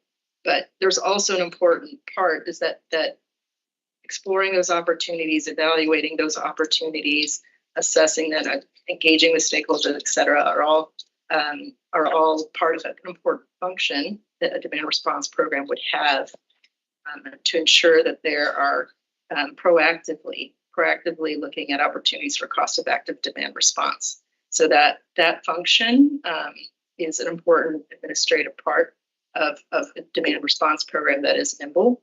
And so that is an important aspect of it. So I think the next slide that I have is about the timeline. Actually, no, it's about the pilot. It's also, which one's next? The timeline? Okay. So as outlined in the recent resolution and order, the Energy Bureau has extended the transition period to go run through fiscal year FY26, and we'll continue to do quarterly and annual submissions of our demand response and energy efficiency forecasts through our PPCA rider adjustments. And we will continue to have our quarterly and annual stakeholder meetings and prep reporting. Continue on to the demand response pilots. So using the same sort of scientific approach, if you will, that was applied to the CBES pilot. I think we need to go back 2 slides to get to the DR pilots. Yeah, all right. There you go. Okay, so that. So we are looking to develop and execute up to 3 pilots for emerging demand response resources in FY26. The objectives of each pilot will be unique and specific, but generally we are looking to include testing or confirmation of core pilot program development aspects, such as technology testing, operational risk and risk assessments, scalability, and market integration. So the proposals, once an initial assessment has been conducted about using our core function, initial assessment of the potential and possibility, the process would follow that we would present in forums such as this, the proposal for the pilot program, to receive input, initial assessment, and then to get approval to pursue that pilot program for the fiscal year. So some of the programs that we're considering, obviously we've talked about some of emergency demand response. There are additional emergency demand response opportunities. Some of this may not be near term this summer, but are an important resource for us to potentially explore, such as behavioral demand response, managed EV charging, commercial building load reduction, and as cogeneration, as we spoke before. There's also an important opportunity to apply demand response to targeted geographies to address local grid constraints. So I'll pause there to see if my colleagues have anything to add.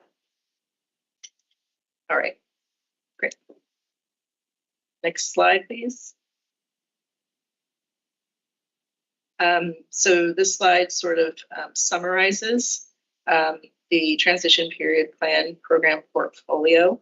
The squares in blue represent the incentive programs and the demand response programs that are existing and that we will continue through FY26, while the green boxes we've already chatted through the elements of that are new and new proposals within this FY26 plan.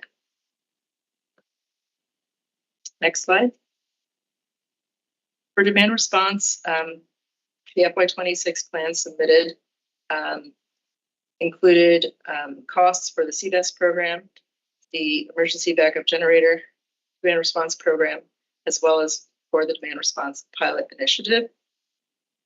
With the summer generation shortfall, we expect costs to increase for the CBES program and emergency backup generation program. And those will be submitted in our quarterly PPCA filings. Next slide. For energy efficiency, reaching the 0.5% target, we estimate will require $41 million. That is a large increase from last year, but again, the contributors to this cost increase are maturation of the energy efficiency market and a shift away from residential lighting, as well as the need to pursue alternative ways to reach our customers and increasing large number of customers in order to meet our energy targets. I believe that wraps up the TPP section. Great, thank you. We have a chance here for a little bit of discussion before we talk about the process and such around the following plan. I think if you could stop sharing, I'll put up some slides at our end, or maybe I can kick you out. So I guess the first question is just whether either LUMA or any other stakeholders have any questions or comments about the procedural schedule timeframe that we're under of the extended TPP through FY26 and then the 2-year plan to follow. Is there any that folks who are participating have any questions or comments or concerns around this regulatory process piece?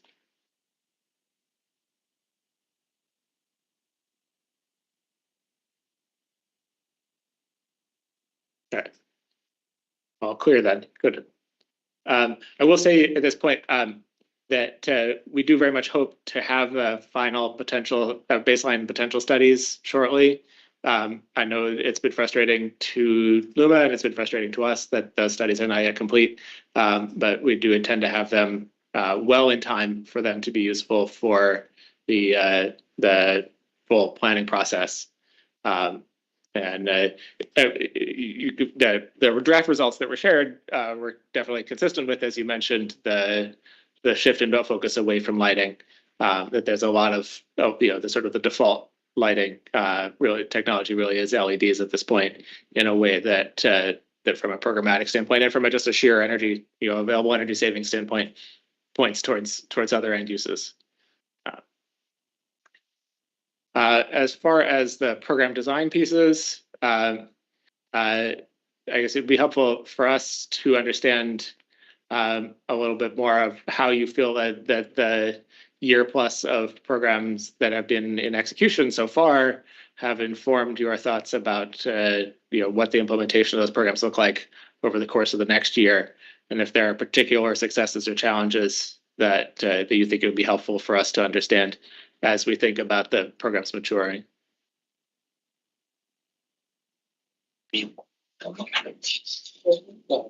Hello.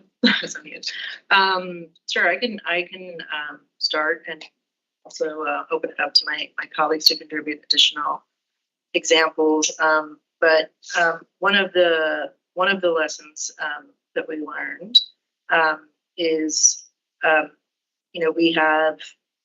we've launched our programs, and we had a significant interest in our HVAC measures, specifically our measures for mini splits. So our systems, our quick launch programs, we have an application process that involves customer filling out a written application and submitting it, where we would have teams then reviewing the application, opening up emails and opening up PDFs and reviewing applications, and that's sort of our quick start processing approach that we launched with. As the programs continued, we had a significant ramp up in the number of applications coming in for HVAC that we're delighted to see the demand, but certainly bumped up against some of the limitations of that more manual process. So we've spent a lot of time exploring the ways that process can be automatized, or what word would have used, automated, including shifting to an online application portal. That's going to be something that we will be able to launch shortly. That will significantly improve our ability to monitor the types of measures that are being requested and the amounts and all of that. And so that's one example. I don't know if you guys have other examples. Yeah, this is Jeff Wall from Luma.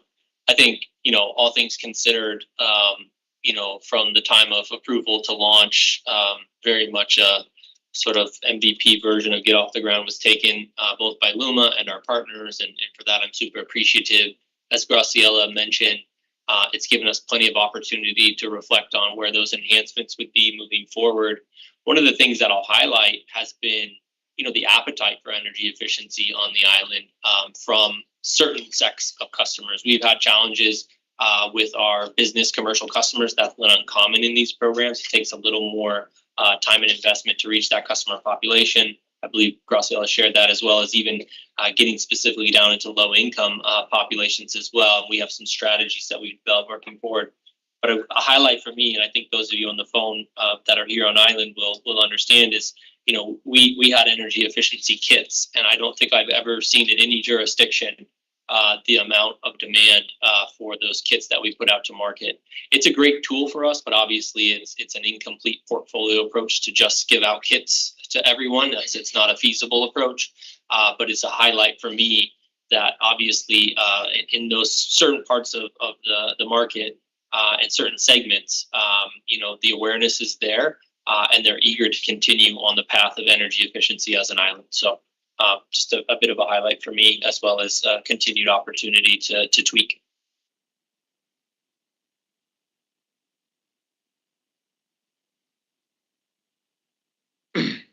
I see that OAPC have your hand up. Hi, yes, Attorney Pedro Vasquez on behalf of the ICPO. We have some question regarding specifically the rebates programs on the energy efficiency. Once the funds are depleted, I know that we know that some customers has been denied the rebates because of they already have exhausted the funds. Because this is an ongoing program year after year. What do you do with those applications? You just deny them and then start all over when the new fiscal year starts, or what will happen to those clients? Yeah, it's a great question. Thank you for asking. This is Jeff from Luma Energy. Generally speaking, some of the advancements Graciela is talking about that resolve some of that lag time between purchase, completion of the form, submission of the form. Right now, customers have a window available to them from date of purchase to submit an application, but Luma doesn't necessarily have that awareness. So keeping a closer eye through some of these mechanisms mentioned by Graciela is going to have us have a better idea of when we start to reach those thresholds, right? It can kind of be a too much, too fast problem if you don't have a good view of the problem. Specifically to your question about the sort of exhaustion of funds for a particular measure type, what we want to do is we want to see that end in sight, and we want to give that market awareness. So, we put out messages through social media around the exhaustion of the funds specific to that measure type. I think it was the mini split heat pumps. And really what we want to do is we want to do our best to make sure that we can get out as wide of a message as possible to inform the market that, there's still all these other things available. There's still solar water heaters. There's still in-store discounts for ceiling fans or window units. But ultimately, from a measure and mix standpoint in balancing the portfolio, this is going to be sort of the effective date by which we believe we will exhaust those measures and really do our best to inform customers. It is not a perfect science. Obviously, getting in front of customers' ears, we try through social, we try through media, we try through news, et cetera, we put on the website. But that's the mechanism we use today. Because we go year to year, and assuming that PREB will approve the program that's been proposed as well as the budget, there is theoretically an opportunity for somebody who buys an appliance within that window of recognized time, say 90 days is what I think it is today. So if they bought one today, they could apply for that in the new year when those funds in that measure mix unit count becomes available again. So there is a possibility of bridging the fiscal years, but it's unique to the customer. Some of the things we're trying to get around here in EE program design is a concept referred to as free ridership. And some of that comes into play as we consider sort of letting the market know these are available, and obviously that contraction when we reach a measure limit. We will have, I think, a better indication for customers on an ongoing basis forward as to what those limits are and how we're progressing towards them so that they can make informed decisions as consumers and ultimately not have a negative experience, having bought a mini split, but been at the tail end of the adoption of that measure. So if I'm understanding you, you're saying that basically you do have, for example, right now, the mini splits are depleted, but they can still buy other type of appliances. So correct. Do you have upfront the number of appliances for each category that are just the one that are available for the customer? So, for example, that you can say, okay, so we only have, because of the budget, we only have 500 mini splits. So this is a first come first serve basis, and we already have paid 250. So that is something then that is the information is available or it isn't. Yeah, moving forward, we'll be in a better position to do that, given the nature of the quick start launch of the program, the lack of market knowledge, particularly around baselining potential in terms of what people had and didn't have. Assumptions were made in these preliminary years launching the TPP energy efficiency programs, and we felt it wasn't wise to establish any particular limits because we didn't have a basis for those limits in this first round.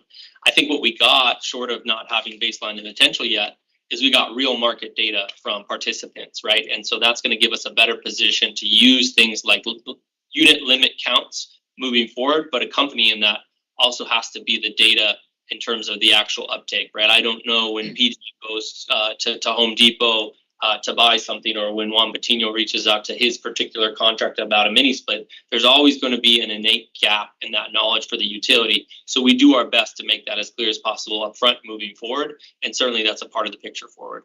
PJ, I wasn't picking on you. So you do have, for example, right now, how is operating? You do have a limit amount of each category or not? Not in Because my question, my question goes is, for example, the mini split has already depleted, but maybe the budget allocated to other like solar heaters, and they will not deplete it, and basically that budget will have no use to. Yeah, I understand. So we actually look at the whole portfolio when we make those decisions, and the example you've given is one that we highly consider. There are a couple of other factors besides, will there be money left over? The goal at the end of the fiscal year is to have $0 left over in the EE bank account, correct?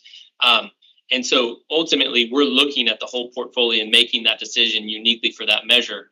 The other thing you have to look at is that not every measure is equal in terms of its contribution towards the savings targets. So when we design a program of various measures, what makes up us achieving that 0.5% or 0.25% target is actually a variety of different measures that all have different savings values over a 1 year and a 10-year sort of useful life of those appliances. And so there are a number of factors that go into determining that. Again, having the data we have now, I think will be a lot more precise, able to be more precise moving forward in terms of establishing some of those limits. And given our current forecast and when we made the decision around mini splits, I could have sold mini splits till the end of time here in Puerto Rico and the way that it was structured. And ultimately, the decision was made from a portfolio perspective to suspend mini splits, to pursue those other savings measures that are going to give us a better opportunity to achieve our savings targets cost effectively. Okay. And my last question is, there's, like you said, there's a time frame for the customer to submit the documents and everything, but on the side of Luma, I don't see if there's any procedural time, like the client will receive notification in X days after submitting the request for the reimbursement or the application to the program. Is there any type of procedure established by Luma on their side?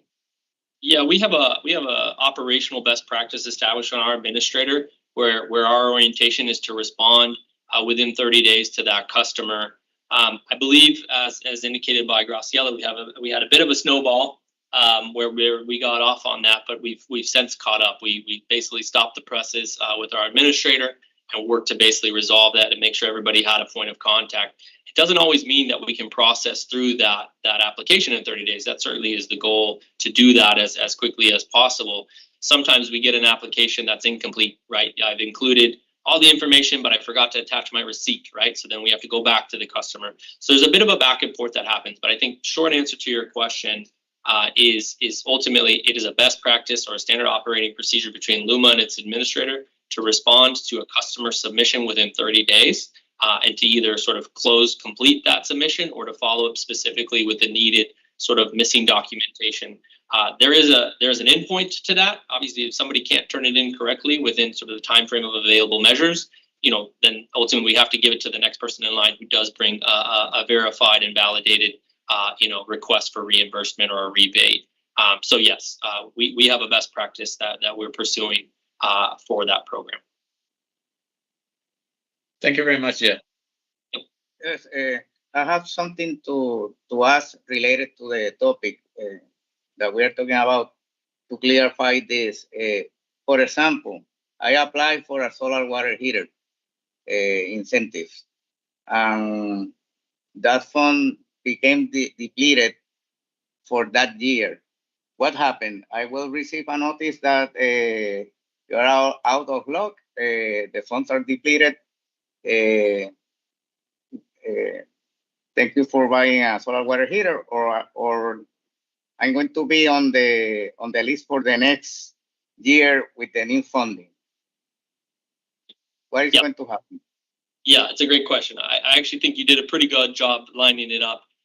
Again, the goal, Ingeniero Cosme, is to be able to give the market as much notice as possible. I actually know what PJ is going to say with his hand up right now, but to give the market as much notice as possible in terms of the progression of the availability of solar water heaters. In your example, let's say that message didn't make it to you and you bought a solar water heater, and we're in October of the fiscal year and we're having a very successful year moving solar water heaters.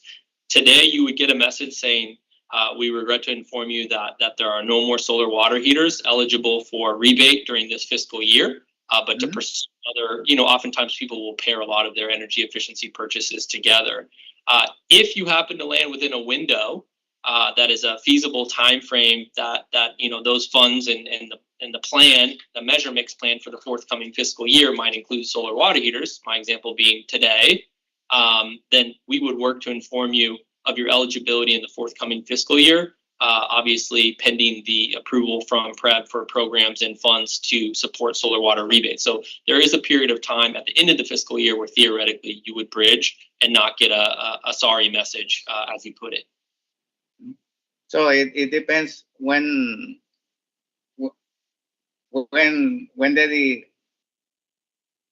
in time close to the end of the fiscal year is going to happen, because I have a window of time to obtain the rebate. It's not depending on the fiscal year. It depends on the time frame for that particular measure I'm applying a rebate. Correct. And some of that is to protect the idea of free ridership. And of course, you're right about the time frame, but there is the contingency of approval for the measure mix and the budget by PREB in the forthcoming fiscal year as well attached to that. Okay, thank you. Okay, PJ, hit me with the pre-approval. Yeah, you know what I'm gonna say.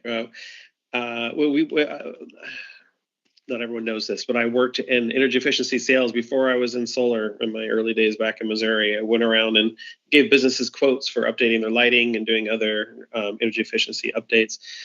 And I had one client who was the last one. He got there was funds, did the installation, and then he got a letter saying, sorry, we ran out with the customer right before you, so you don't get it was like $16,000 or something. It was a significant amount of money that was promised. So I think that the one goal I have is I would like to have all the solar salespeople be informing everyone that they're trying to sell solar to about the energy efficiency programs that are available to them. So I don't know the conversion rate, but let's say if there's 20,000 customers a month that are pitched to buy solar and then 4,000 end up buying solar, it would be great if the salespeople could be evangels for your program and say, hey, you should buy solar, and also here's some rebates you can get from your utility at the same time. What we ended up doing in Missouri is having an online portal that was updated weekly, I think, that said, okay, here's how much money there is for each program, here's how much has been applied for, and here's how much has been approved. So it was clear to the people that were promoting the program, like those solar salespeople, it was clear to them whether or not the program was getting close to running out or not. That sort of thing could be on the utility's website, and it could be available to customers too, if like customers want to go check that. But usually customers aren't going to think to go check a website to see if something's available if they've got paperwork for it. But the people that are promoting it have a natural incentive to be aware of if there's funds there or not, because they don't want to promote something that's not going to be available, because then a customer gets mad at them. So I think in order for my dream to come true here, and for all solar salespeople to also be like, hey, there's a free water heater or whatever the current incentives are that are out there, then I think what the bigger solar companies especially would need is to know there's a big enough budget, so the budget is going to last for a long time, and a very clear ceiling for when it runs out, and transparency beyond just like, hey, we ran out, but some sort of barometer or thermometer along the way that's like, here's the volume of applications we've received, and here's whether or not we're getting close to running out or not. Yep. Thanks, PJ. Definitely in alignment with your view, and I think it's worth stating that today in our business program, where people are spending significant sums of money and capital and multi-year sort of planning processes to do the upgrades. We do use a pre-approval process, so it's a bit more behind the scenes than what you've indicated. From a residential customer perspective, I think we're all of 15 months into the maturity of the EE programs. And so I think, the quick start didn't necessarily put us in a position to sort of get those set up, but moving forward, as some of the things that Graciela shared, those types of ideas to create that better synergy of not just even sort of application processing, but awareness will be front and center in terms of how we work with our administrator program, as well as sort of where we design the sort of 3-year plan as well in terms of where we go. So I think that is the orientation, is a better view and transparency forward. It is a little less reliant on word of mouth. Yeah, thank you. And no criticism of the program. I think it's been a success overall, and this would just be a natural stepping stone to, I'd be happy to invite you, Graciela, to do trainings for the solar salespeople and say, hey, you guys should be promoting this. But those are the sorts of questions they're going to ask and the sorts of tools that would make them say, great, we will. Yeah, absolutely. Those are part of the, lessons that we've learned and why we've proposed enhanced market monitoring, as well as developing deeper partnerships with the trade allies, such as solar contractors, because those are the folks that are out there every day promoting these products and helping folks make decisions about what they can afford to put in their homes, the benefits of going to energy efficiency. So this is going to be part of the big push there to take our programs to progress them and mature them. One last question, just to be clear. So is the mini split available today, right now, if I go buy one? I was kind of thinking about utilizing. Technically, the answer in this fiscal year is no, but if the measure mix proposed in the following fiscal year is approved, it will be available. It will have a modified incentive amount that will be tiered based upon the energy savings it brings uniquely. Okay, thanks.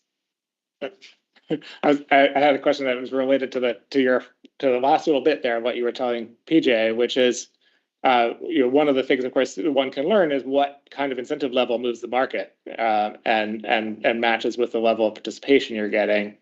Can you tell us a little bit about how you're thinking about adjusting incentive levels in the coming year based on what you've learned from the pace of uptake of measures and their attractiveness so far? Yeah, you want to go for it? Yeah, so our programs are still very young, but we have gotten good data for mini splits in particular because of their popularity. We've gotten a representative sample of these pieces of equipment and customer preferences in terms of what sizes they're purchasing, the efficiency level they're going for, as well as we've captured some information on the baseline equipment that they were using. So with all of that information, and then we are looking forward to the baseline of market baseline potential study to kind of look and compare our findings to the findings of that study. And those will be sort of two really key inputs for adjusting the incentive for that particular measure. So we're approaching each of the measures in that way. What market data do we already have? How else can we get additional market data? And as well as looking at the results of the market baseline potential study. Another example is taking those pieces of analysis and engaging directly with our trade allies. So for instance, with HVAC, we've scheduled a sort of focus group workshop with the Association of Refrigeration and Air Conditioning Contractors and technical specialists to share some of the insights from the data and analysis and to get their additional input, because there's nobody that knows the market better than they do. So those are the types of market monitoring activities that we really want to reinforce with the FY26 program, and we'll take that similar sort of approach with all of the measures in the portfolio. Thanks. Any other questions, comments, feedback on the program design aspects for the proposed TPP for next year? I have comments related to budget for Graciela.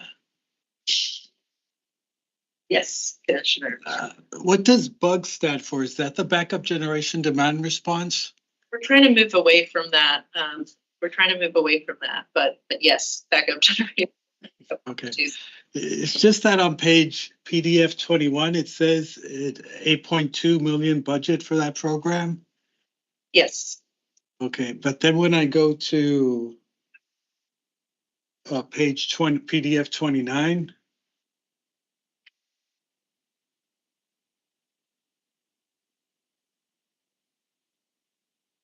I have 6.3. Yeah, there's,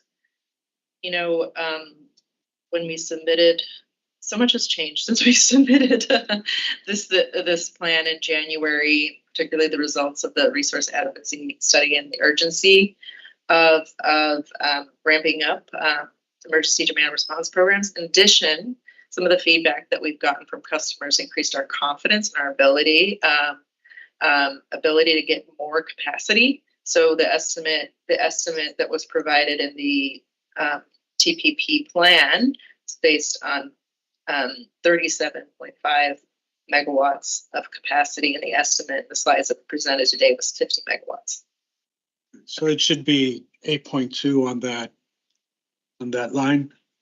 Yeah, what we wanted to do is present the information that we've submitted to the plan and just speak to the expected increase in a lot of the demand response programs due to the summer generation shortfall, and strategies that we will be using to rapidly increase engagement and enrollment of customers into these programs. Okay. And on that same PDF, it says the pilot program initiative is 2 million. I just don't know what is the pilot program initiative. I know it's on slide 26, but I didn't get the gist of it. Yeah, To say it's 2 million.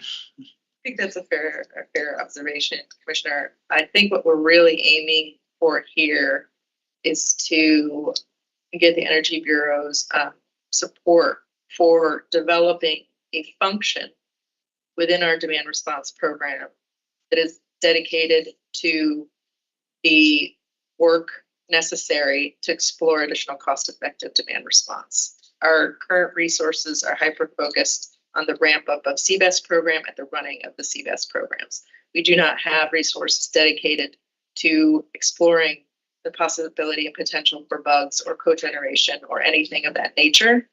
So what we're looking for at the most basic level is a support for core function there of a certain level. The bulk of that $2 million is these theoretical pilots that may be launched as a result of that core function.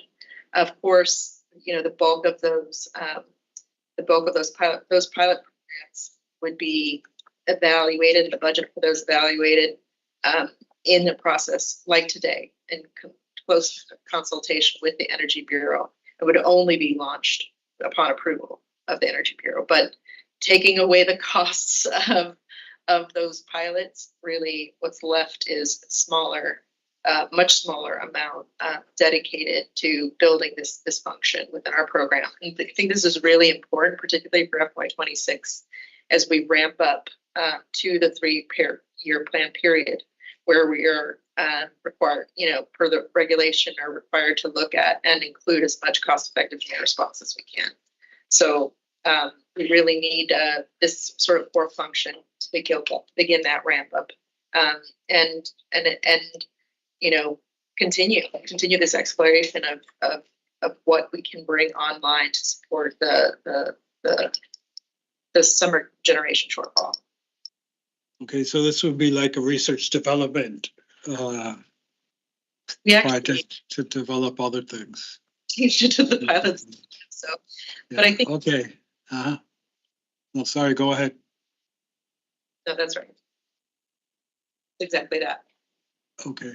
And then the PDF 30, what was the budget for last year? I thought it was like 15 million for EE. The budget, Fiscal year 25. It's just, I believe is this a pretty substantial incremental that's it going is, to go to our EE rider? yes, so the budget last year was $13.7 million for a 0.25% energy target. So this is double the target, but then in addition,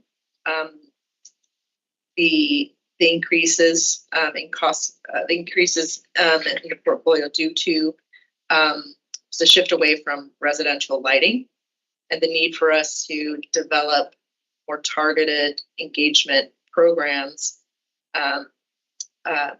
for the harder to reach customers and to expand our reach and achieve that 0.5 savings. Okay. That's all. Thank you. I wasn't sure whether to bring this up here or in the discussion for the 3-year plan, but I think this is that what you were just saying there, Graziella, was as a good bridge to a question of exploring financing based rather than incentive based or perhaps coupled program designs.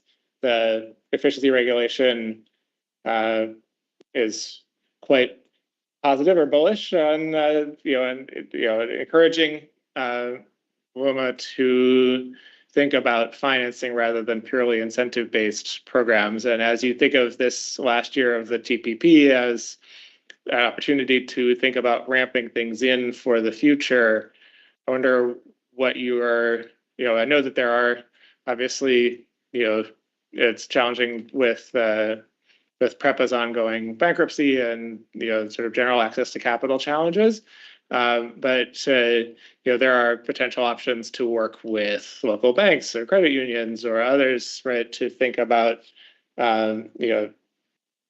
because the energy efficiency from a customer standpoint can be so cost effective. You can get cash flow positive on financing based measures quite commonly. So I just wonder where your thinking is with respect to incorporation of trying to learn or explore or develop or pilot or whatever you might think on that sort of financing rather than purely incentive based approach. Again, on the basis that it might be possible to do that more cost effectively and have smaller overall incentive budgets and EE program budgets. Yeah, the proposal that we have within our education and outreach program to expand strategic partnerships is directed towards exploring, creative program delivery, cost-effective incentives or whatever, however we might be able to motivate, incentivize folks to invest in energy efficiency.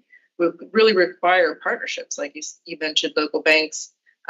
There's a wide array of strategic partnerships and categories of partners. So we'll talk a little bit about that in the TYP process that we will need to build and engage with in order to identify additional cost-effective program models that will work for in the Puerto Rican context. So it's really investing more of that focus this year on that aspect, as you said, in order to prepare for the 3-year plan where we will be looking to design programs that are go beyond the current program portfolios that we have.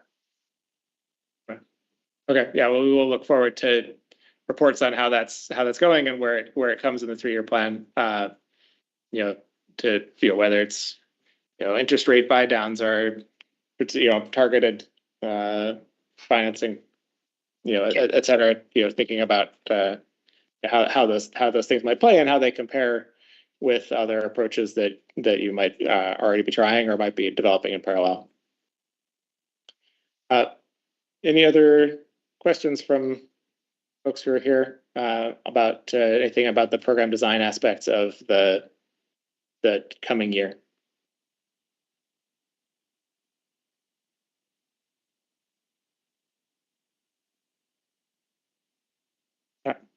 Thanks. I did want to ask a couple of questions around overall costs. Two particular pieces to tee up. One, 35% to program admin related costs in the context of a tripling of the budget, leads to quite a substantial amount of funds for program admin costs. So I wonder, again, this is a thing where this number is derived as a fraction from the total rather than built up from what it's actually costing to do these things. So I wonder if you could talk a little bit more about how that, where that number comes from. And then separately, the relatively small budget for EM&V and the relatively short timeline for that EM&V to be conducted in time to be helpful for your planning, makes us wonder how much that can be directed to things that Luma is doing internally or with its contractors rather than necessarily running through the Bureau. So I guess if you could respond to either of those or both of those points, that'd be great. Sure. I'll start sort of. So, the first year one TPP program and year two program used an assumption of, as you state here, 65% of the program budget to incentives, 35% to PP&A.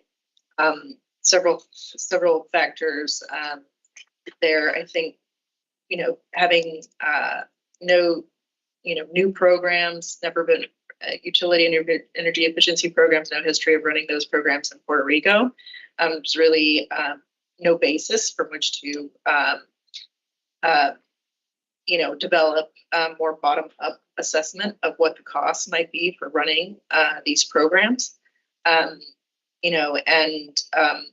This was a ratio, from best practice programs, analysis of utility energy efficiency programs across the across North America, sort of a comparable ratio of expenses. So that was a starting assumption. We do have, I believe we still have Todd Williams, if wants to contribute any additional points to that. But that was sort of the foundation. In the experience that we've had, as I mentioned, some of these programs are not even a year old. So it's really, the program data that we have, there's a lot of effort in quick starting, a lot of effort in ramping up in terms of developing a really clear assessment of what it costs to run a particular program. Still difficult to use program data to do that. But in developing the budget for this year, what we did was, use those assumptions, to calculate what it might be from a top-down perspective.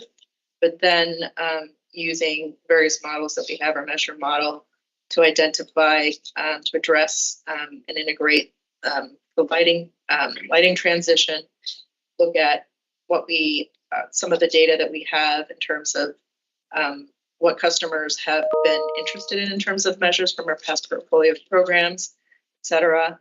Looking at some of the preliminary findings, the market baseline study, to understand what other measures might be able to fill that void of lighting, what are most cost effective.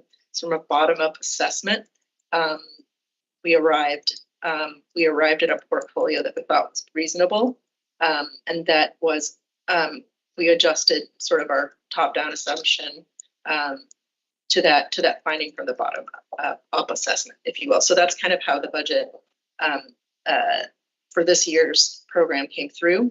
I'd like to pass it to our consultant from Guidehouse, Todd. Hi, it's Todd Williams with Guidehouse. I think if I could add to what Graziella was saying, I think part of the challenge for this year is kind of going beyond, I think, sort of obviously the initial program approach. And Graziella talked about strengthening relationships, partnerships with allies, hard to reach customers. Those costs are, I mean, in a way, they're sort of deeper marketing and non-traditional delivery channels. And all of those costs would fall under PP&A. So to a certain extent, PP&A is somewhat of a misnomer because we've got essentially different delivery channels that are going to be, some of them are going to be more expensive, and also leveraging those allies to be able to reach the customers that the current program strategy and tactics would not reach. So I think that's part of that 35% is basically incremental marketing to reach customers and new delivery channels. All right, that's helpful. Yeah, as we get to, maybe this is the time to think about transitioning to the following year's plan. But any other comments from anybody else present on the question of overall cost and funding questions for this year?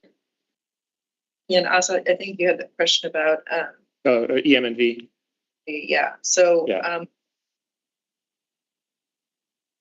all of the learnings from the past 1 and 2 years are continually informing improvements that we're making to our program in terms of administrative processes and procedures and alignment and data management and analysis, et cetera. All of those with an eye towards ensuring that our program is audit ready, right? Those are efforts that are already part of the PP&A, and our goal is to run sort of best practice program. So we will be doing internal audits. We will be doing measure EM&V activities as part of our commitment to run a best in class program. So to answer the questions, we're doing all of the EM&V activities. What we can't do ourselves, of course, is a third party aspect of it. So I see Todd. Feel free to jump in.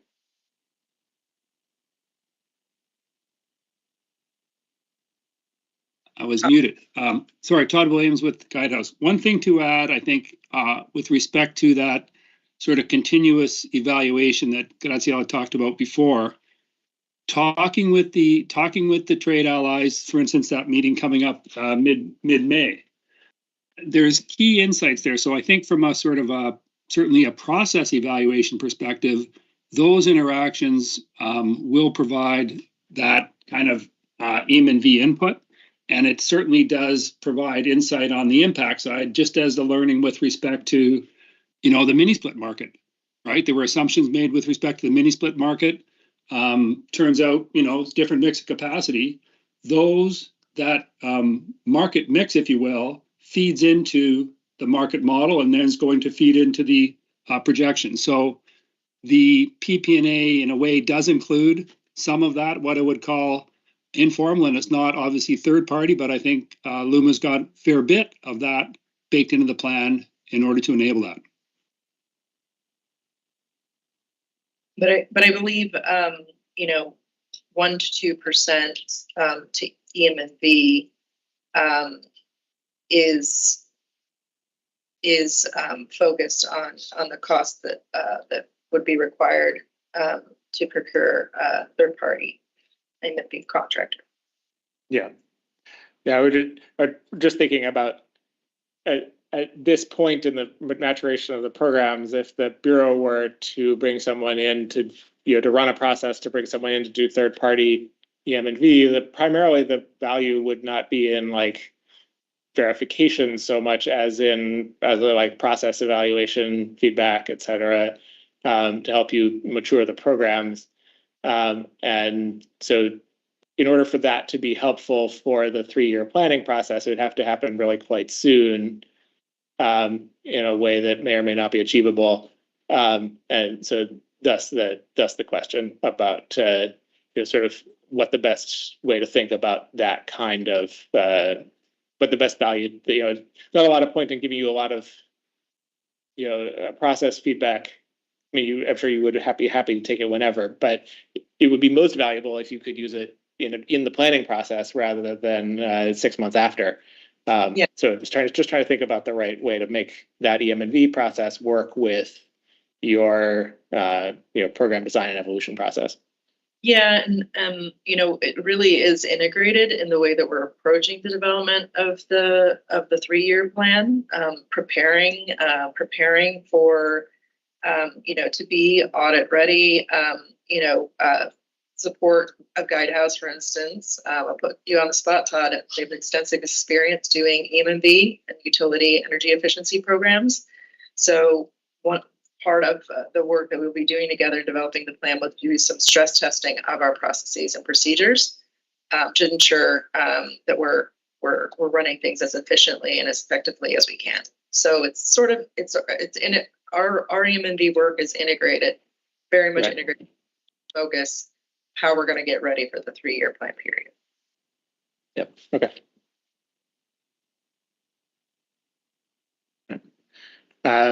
Any other comments on this coming year before we transition to talk about the years after that?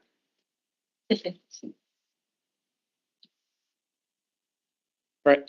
I think we had a couple of slides teeing up some questions about the plan to come, but I think actually the slides that you have, Graciela, are answer a number of those questions. So my inclination is to pass things to you again, and then we can follow back up with any questions that you haven't just addressed in your summary. Asa, this is Tony. Can we have a convenience break? Oh yes, please do. 5 minutes. Let's come back at 4:00. All right, thanks. Yeah. Thanks for catching that.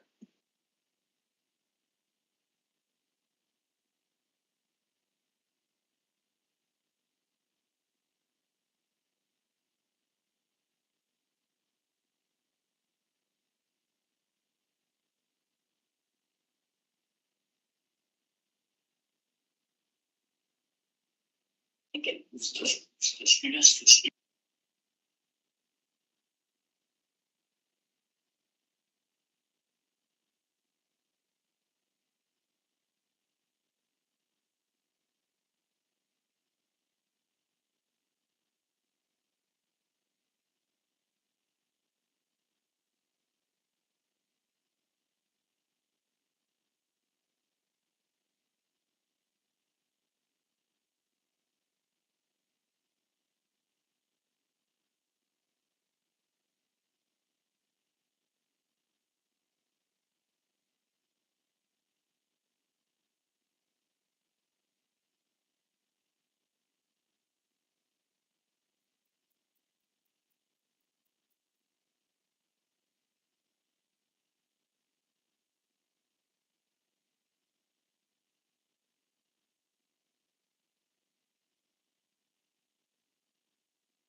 we'll look to get started again in a couple moments. Graciela, if you could get ready to share the slides for the last bit.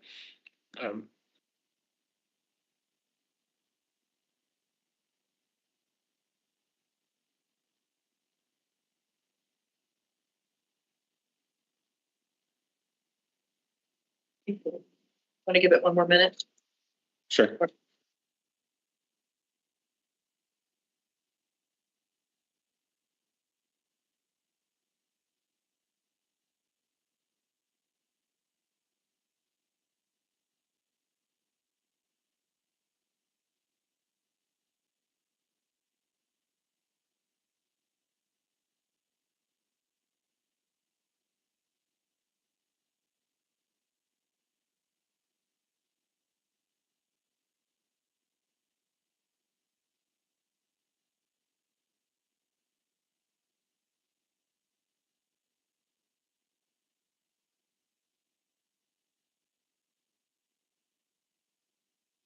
All right, shall we continue on? The last bit of the agenda today to talk about the planning and the process for the development of the plan for the 2-year, 3-year energy efficiency plan that would follow the transition period plan. So I'll hand it back over to Graciela for a summary, and then we can have some discussion.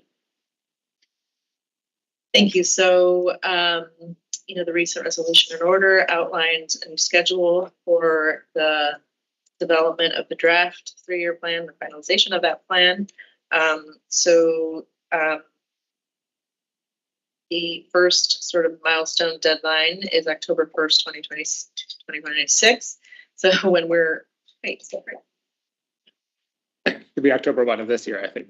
2025. I was like, that seems a little far away. So we will be presenting a draft plan to stakeholders by that deadline. Then using the input from that stakeholder engagement and feedback, integrated into a final draft to be sent to the Energy Bureau by February 1st of 2026. And then hopefully consultation and approval by the Energy Bureau will be able to begin the implementation of the 3-year plan in July of 2026, and it will extend through June 30th, 2028. For the next slide, I want to go over some of the milestones in terms of a foundational analysis inputs that will inform the drafting of the 3-year plan.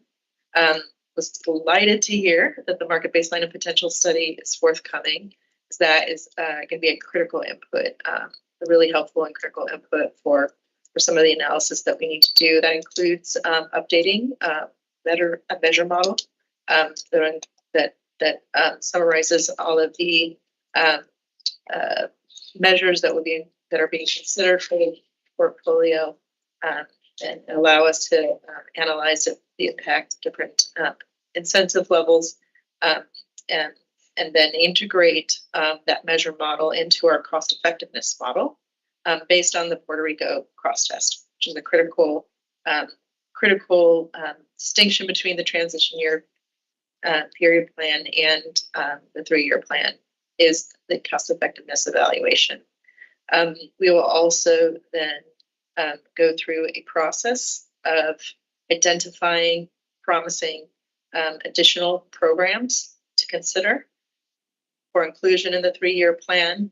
Those programs will go through a cost effectiveness evaluation using our cost effective model, and that will allow us to develop that final list of programs, cost effective programs that we will be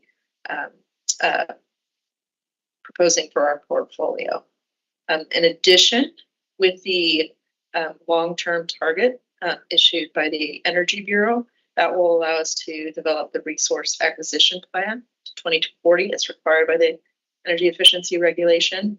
Putting all of those elements together, we'll develop the draft plan and budget so that we can present the draft to stakeholders. I just want to emphasize that stakeholder engagement is going to be really critical throughout the planning process.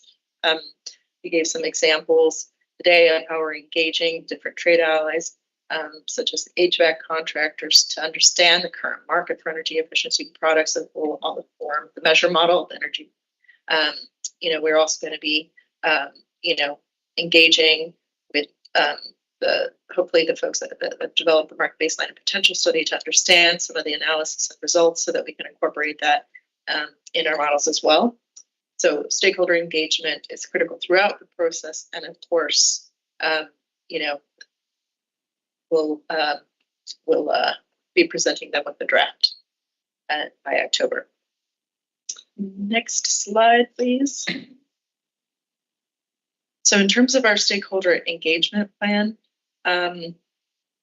again, this is something that we are proposing to ramp up in FY26 so that we both can continue to improve and evolve our FY26 programs, but also to inform the 3-year plan. So we've developed a comprehensive stakeholder engagement plan that includes a broad cross-section of critical stakeholders and market actors, including our trade allies, as I've mentioned before, retailers, government agencies running programs, nonprofit organizations working in community energy equity and resilience. Our customers obviously are a critical source for feedback and input, and of course the Energy Bureau as well. We're planning for a range of engagements to earn input. So in addition to workshops, meetings, doing workshops, one-on-one consultations as well, focus groups, and we'll utilize other tools such as surveys as needed to gather the input and feedback that we need throughout the planning process. That's it. Questions.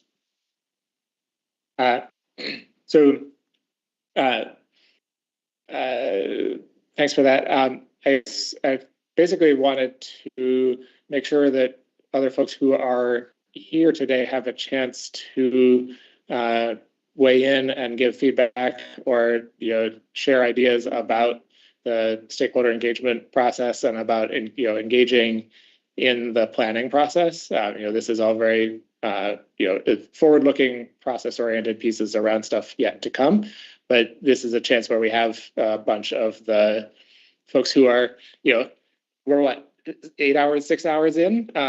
This is your core set of diehard stakeholders most present here in these conversations. That's not to say that there aren't. It's very important for you to be reaching out to the folks who aren't 6 hours in, right, and hearing what they have to say on this stuff. But as far as process goes and feedback, I want to make sure that there's a chance for the folks who are here to share your thoughts about how you're going to go about making sure you've heard from everyone, how you're going to go about thinking about evolving your planning into as we move out of test stage and into full flight. So PJ, I see you're ready. Yeah, I've got a couple of questions. First, I just want to say I'm basing my experience here from my previous life in Missouri, where for 3 different utilities, we ramped up the efficiency savings programs simultaneously. So I've got some experience with this. Enough experience to say that 0.5%, 8%, 0.8% and 1.2% savings is good. That's pretty aggressive, and I think also probably realistic. But I have not been paying close enough attention to know, is that based on the current understanding of what's maximum achievable, maximum theoretical? I forget all the exact acronyms there, but what was your guiding light for developing those stair-step goals? Because I'm not actually 100% sure whether those come from some Energy Bureau order along the way, or whether those are LUMA internal developed sense of what ramping up programs look like. Those targets were provided by the Energy Bureau, and they they're mandated. Okay. Yeah, general sense of trying to get to a point that can achieve 30% not just utility programs, mind you. Part of the market baseline potential studies is to look at what amount of savings might be coming from things like the lighting transformation that's happened separately, right? But if you're going to try to get, say, 20% over 30 years, well, 20% over the remaining 15 years, rather, right? You need to be up above 1% a year, right? And so to the extent that we can ramp up over the course of some time period to be getting to that level, I think that's the sort of general gist of what that means. Got it. Next question, has there been a shared savings paradigm developed? This is something that was lots of discussion when we developed these things in Missouri, where there was a certain percentage of the savings that went to customers, and then which customer groups got more of the savings, and some to the utility and some to somewhere else. Or is it more simple than that here? Is the savings just sort of occur for the customers? The question of there is one thing that's different about the full 3-year plan is that there is a performance incentive payment process. So, part of what LUMA proposes will be how does it propose to be compensated for achieving the relevant targets, and we'll talk about that in the proceeding related to that. It will then plug into LUMA's overall performance structure. It has various other metrics, not just efficiency program success, obviously. But that's an important part of that proceeding to come, next year. Okay, we're not quite there yet. Got it. Maybe last question for now. One thing I want to note is that I think it's physically impossible to get to the mandated savings by the mandated date. So one thing we did in Missouri is get creative with compliance, and we ended up giving, I believe it was something significant. It's like 1/3 of the savings that came from building code improvements was attributed to the program. And so I just wonder if there's been any discussion about that, because I know that there was a false start for a building code revision 3 years ago, and there's an intention for them to be one now. And sometimes it can really help to have utilities participating with that building code process. But if it's not like part of the performance mechanism, then there's not really a financial motive for that. But has that concept been discussed in relation to the savings, like the fact that we have a building code that's somewhat outdated? I will say that's the question of savings that will be achieved through other means besides the utility programs is definitely one of the questions that's in the potential study scope, right? This is where all the lighting transformation that's happened in the last 5 years and will continue through 2040, like all of that savings will already be accounted for. Like the 30% target, say lighting there might be 7% savings just from lighting. I don't know, I'm making up a number, right? Which leaves only 23% to get from somewhere else, right? And so the utility, like the size of what the utility needs to achieve with programs that are not, that are intended to be incremental to stuff that's happening otherwise, right? Just might be smaller. It is an interesting question about, there are things that you could end up with a less ambitious and less well complied with building code, or a more ambitious and higher compliance building code, right? And the kinds of actions that take you from one to the other, maybe the utility plays a role there, and how do you assign savings for that? Like that's an interesting question. It's not one that we're really trying to wrestle with yet, because we're just trying to get sort of core programs up and running. But that question, the finance question, et cetera, are good and interesting ones that usually trying to have Vertigo learn as much as possible, as quickly as possible from all the successes that have happened in other places, to know that these are even issues, to be able to address them at the right time, et cetera. But yeah, I think we're a little ways off, but that's an interesting question to think about. What are these other kinds of ways of engaging in other ways that produce savings in general, but not necessarily easily traceable to a specific program? But I don't know whether the LUMA folks have anything further to say on that question. No, I think we're considering the same questions, right? We obviously have have our targets that we're required to meet. And we're going to be focusing all of our energy on that. We want to make sure that the investments in the plan that are approved are going to be feeding towards for that target. But of course, the whole entire ecosystem of energy efficiency, this is one of the things that we want to engage in every aspect of it to see how we can support and leverage, right? But our primary focus will have to be, of course, on delivering our energy savings target. But I think a very interesting question, and I think a continued dialogue with all the stakeholders involved to kind of try to wrestle with and figure out those questions is going to be needed. Yeah, and the last thing associated with that maybe is, the spirit of what I'm trying to say is I don't think it's completely LUMA's responsibility to achieve the law. I'm looking for more like collaborative ways others can help out too. So maybe Graziella, as those efficiency work group meetings get started up, I don't know what the right entity is to represent the government buildings. But I think we all know that there's a lot of energy wasted from government buildings having their air conditioning on the weekend and not having building control systems in place and whatnot. It might be OMB, just the Office of the Budget, since they pay the electric bill for the government-owned buildings. But I don't know for sure how to crack that nut. But it seems like something to pay some attention to in the short term if we can.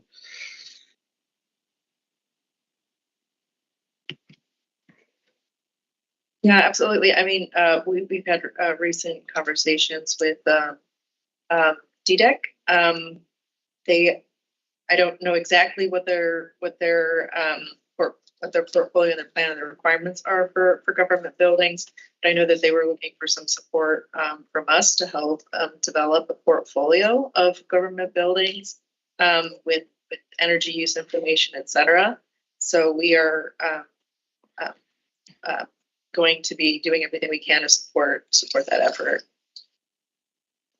Right. There's a comment there. Puerto Rico Public Building Authority is in charge of government buildings. Is that what, I don't know what agency that's what I said. Nice, thank you. Thank you for all your work on this.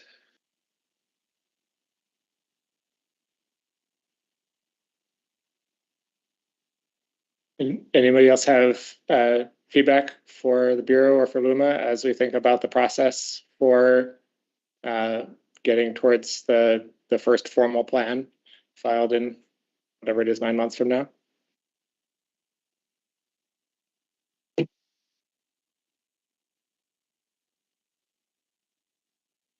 All right, so I think we can move towards close. As we talked about earlier, we will ask LUMA to please prepare and file all summer emergency issue DR ideas with analysis and what explicitly you need the Bureau to do to enable those pieces by 2 weeks from today, the 8th of May, and then ask others here or otherwise to respond to that filing by Monday, the 19th of May, so that the Energy Bureau has time to consider all of that, figure out what, if any, are all to approve and get in motion, and have that motion be able to proceed in time to actually make a difference in the summer. So please be ready to do that. We appreciate LUMA's initiative to figure out how to scale different kinds of things for addressing the summer challenges ahead. And we appreciate all of the input from all of the other folks who are going to contribute to that in their own ways, engaging with customers and trade allies and the public, et cetera, to try to figure out how we get the best overall outcome. So much appreciated. And I will hand it back to Omar or anybody from the Bureau who has any final comments or thoughts to wrap this up. No, I just have some housekeeping matters, which you just mentioned about the filing of May 8th and the response, but also if LUMA could correct the presentation on PDF page On PDF page 33, it states 2,000 megawatts for the batteries, and it should be 2,000 megawatt hours. And also, since we're gonna change the presentation, if you could also correct our PDF page 38, the October 1st, it should be 2025, not 2026. We can do And that. you could file it with May 8th. You could file it whenever you want. Okay, I absolutely. just want to have that corrected. All right, that's all I have. So back to you, Omar.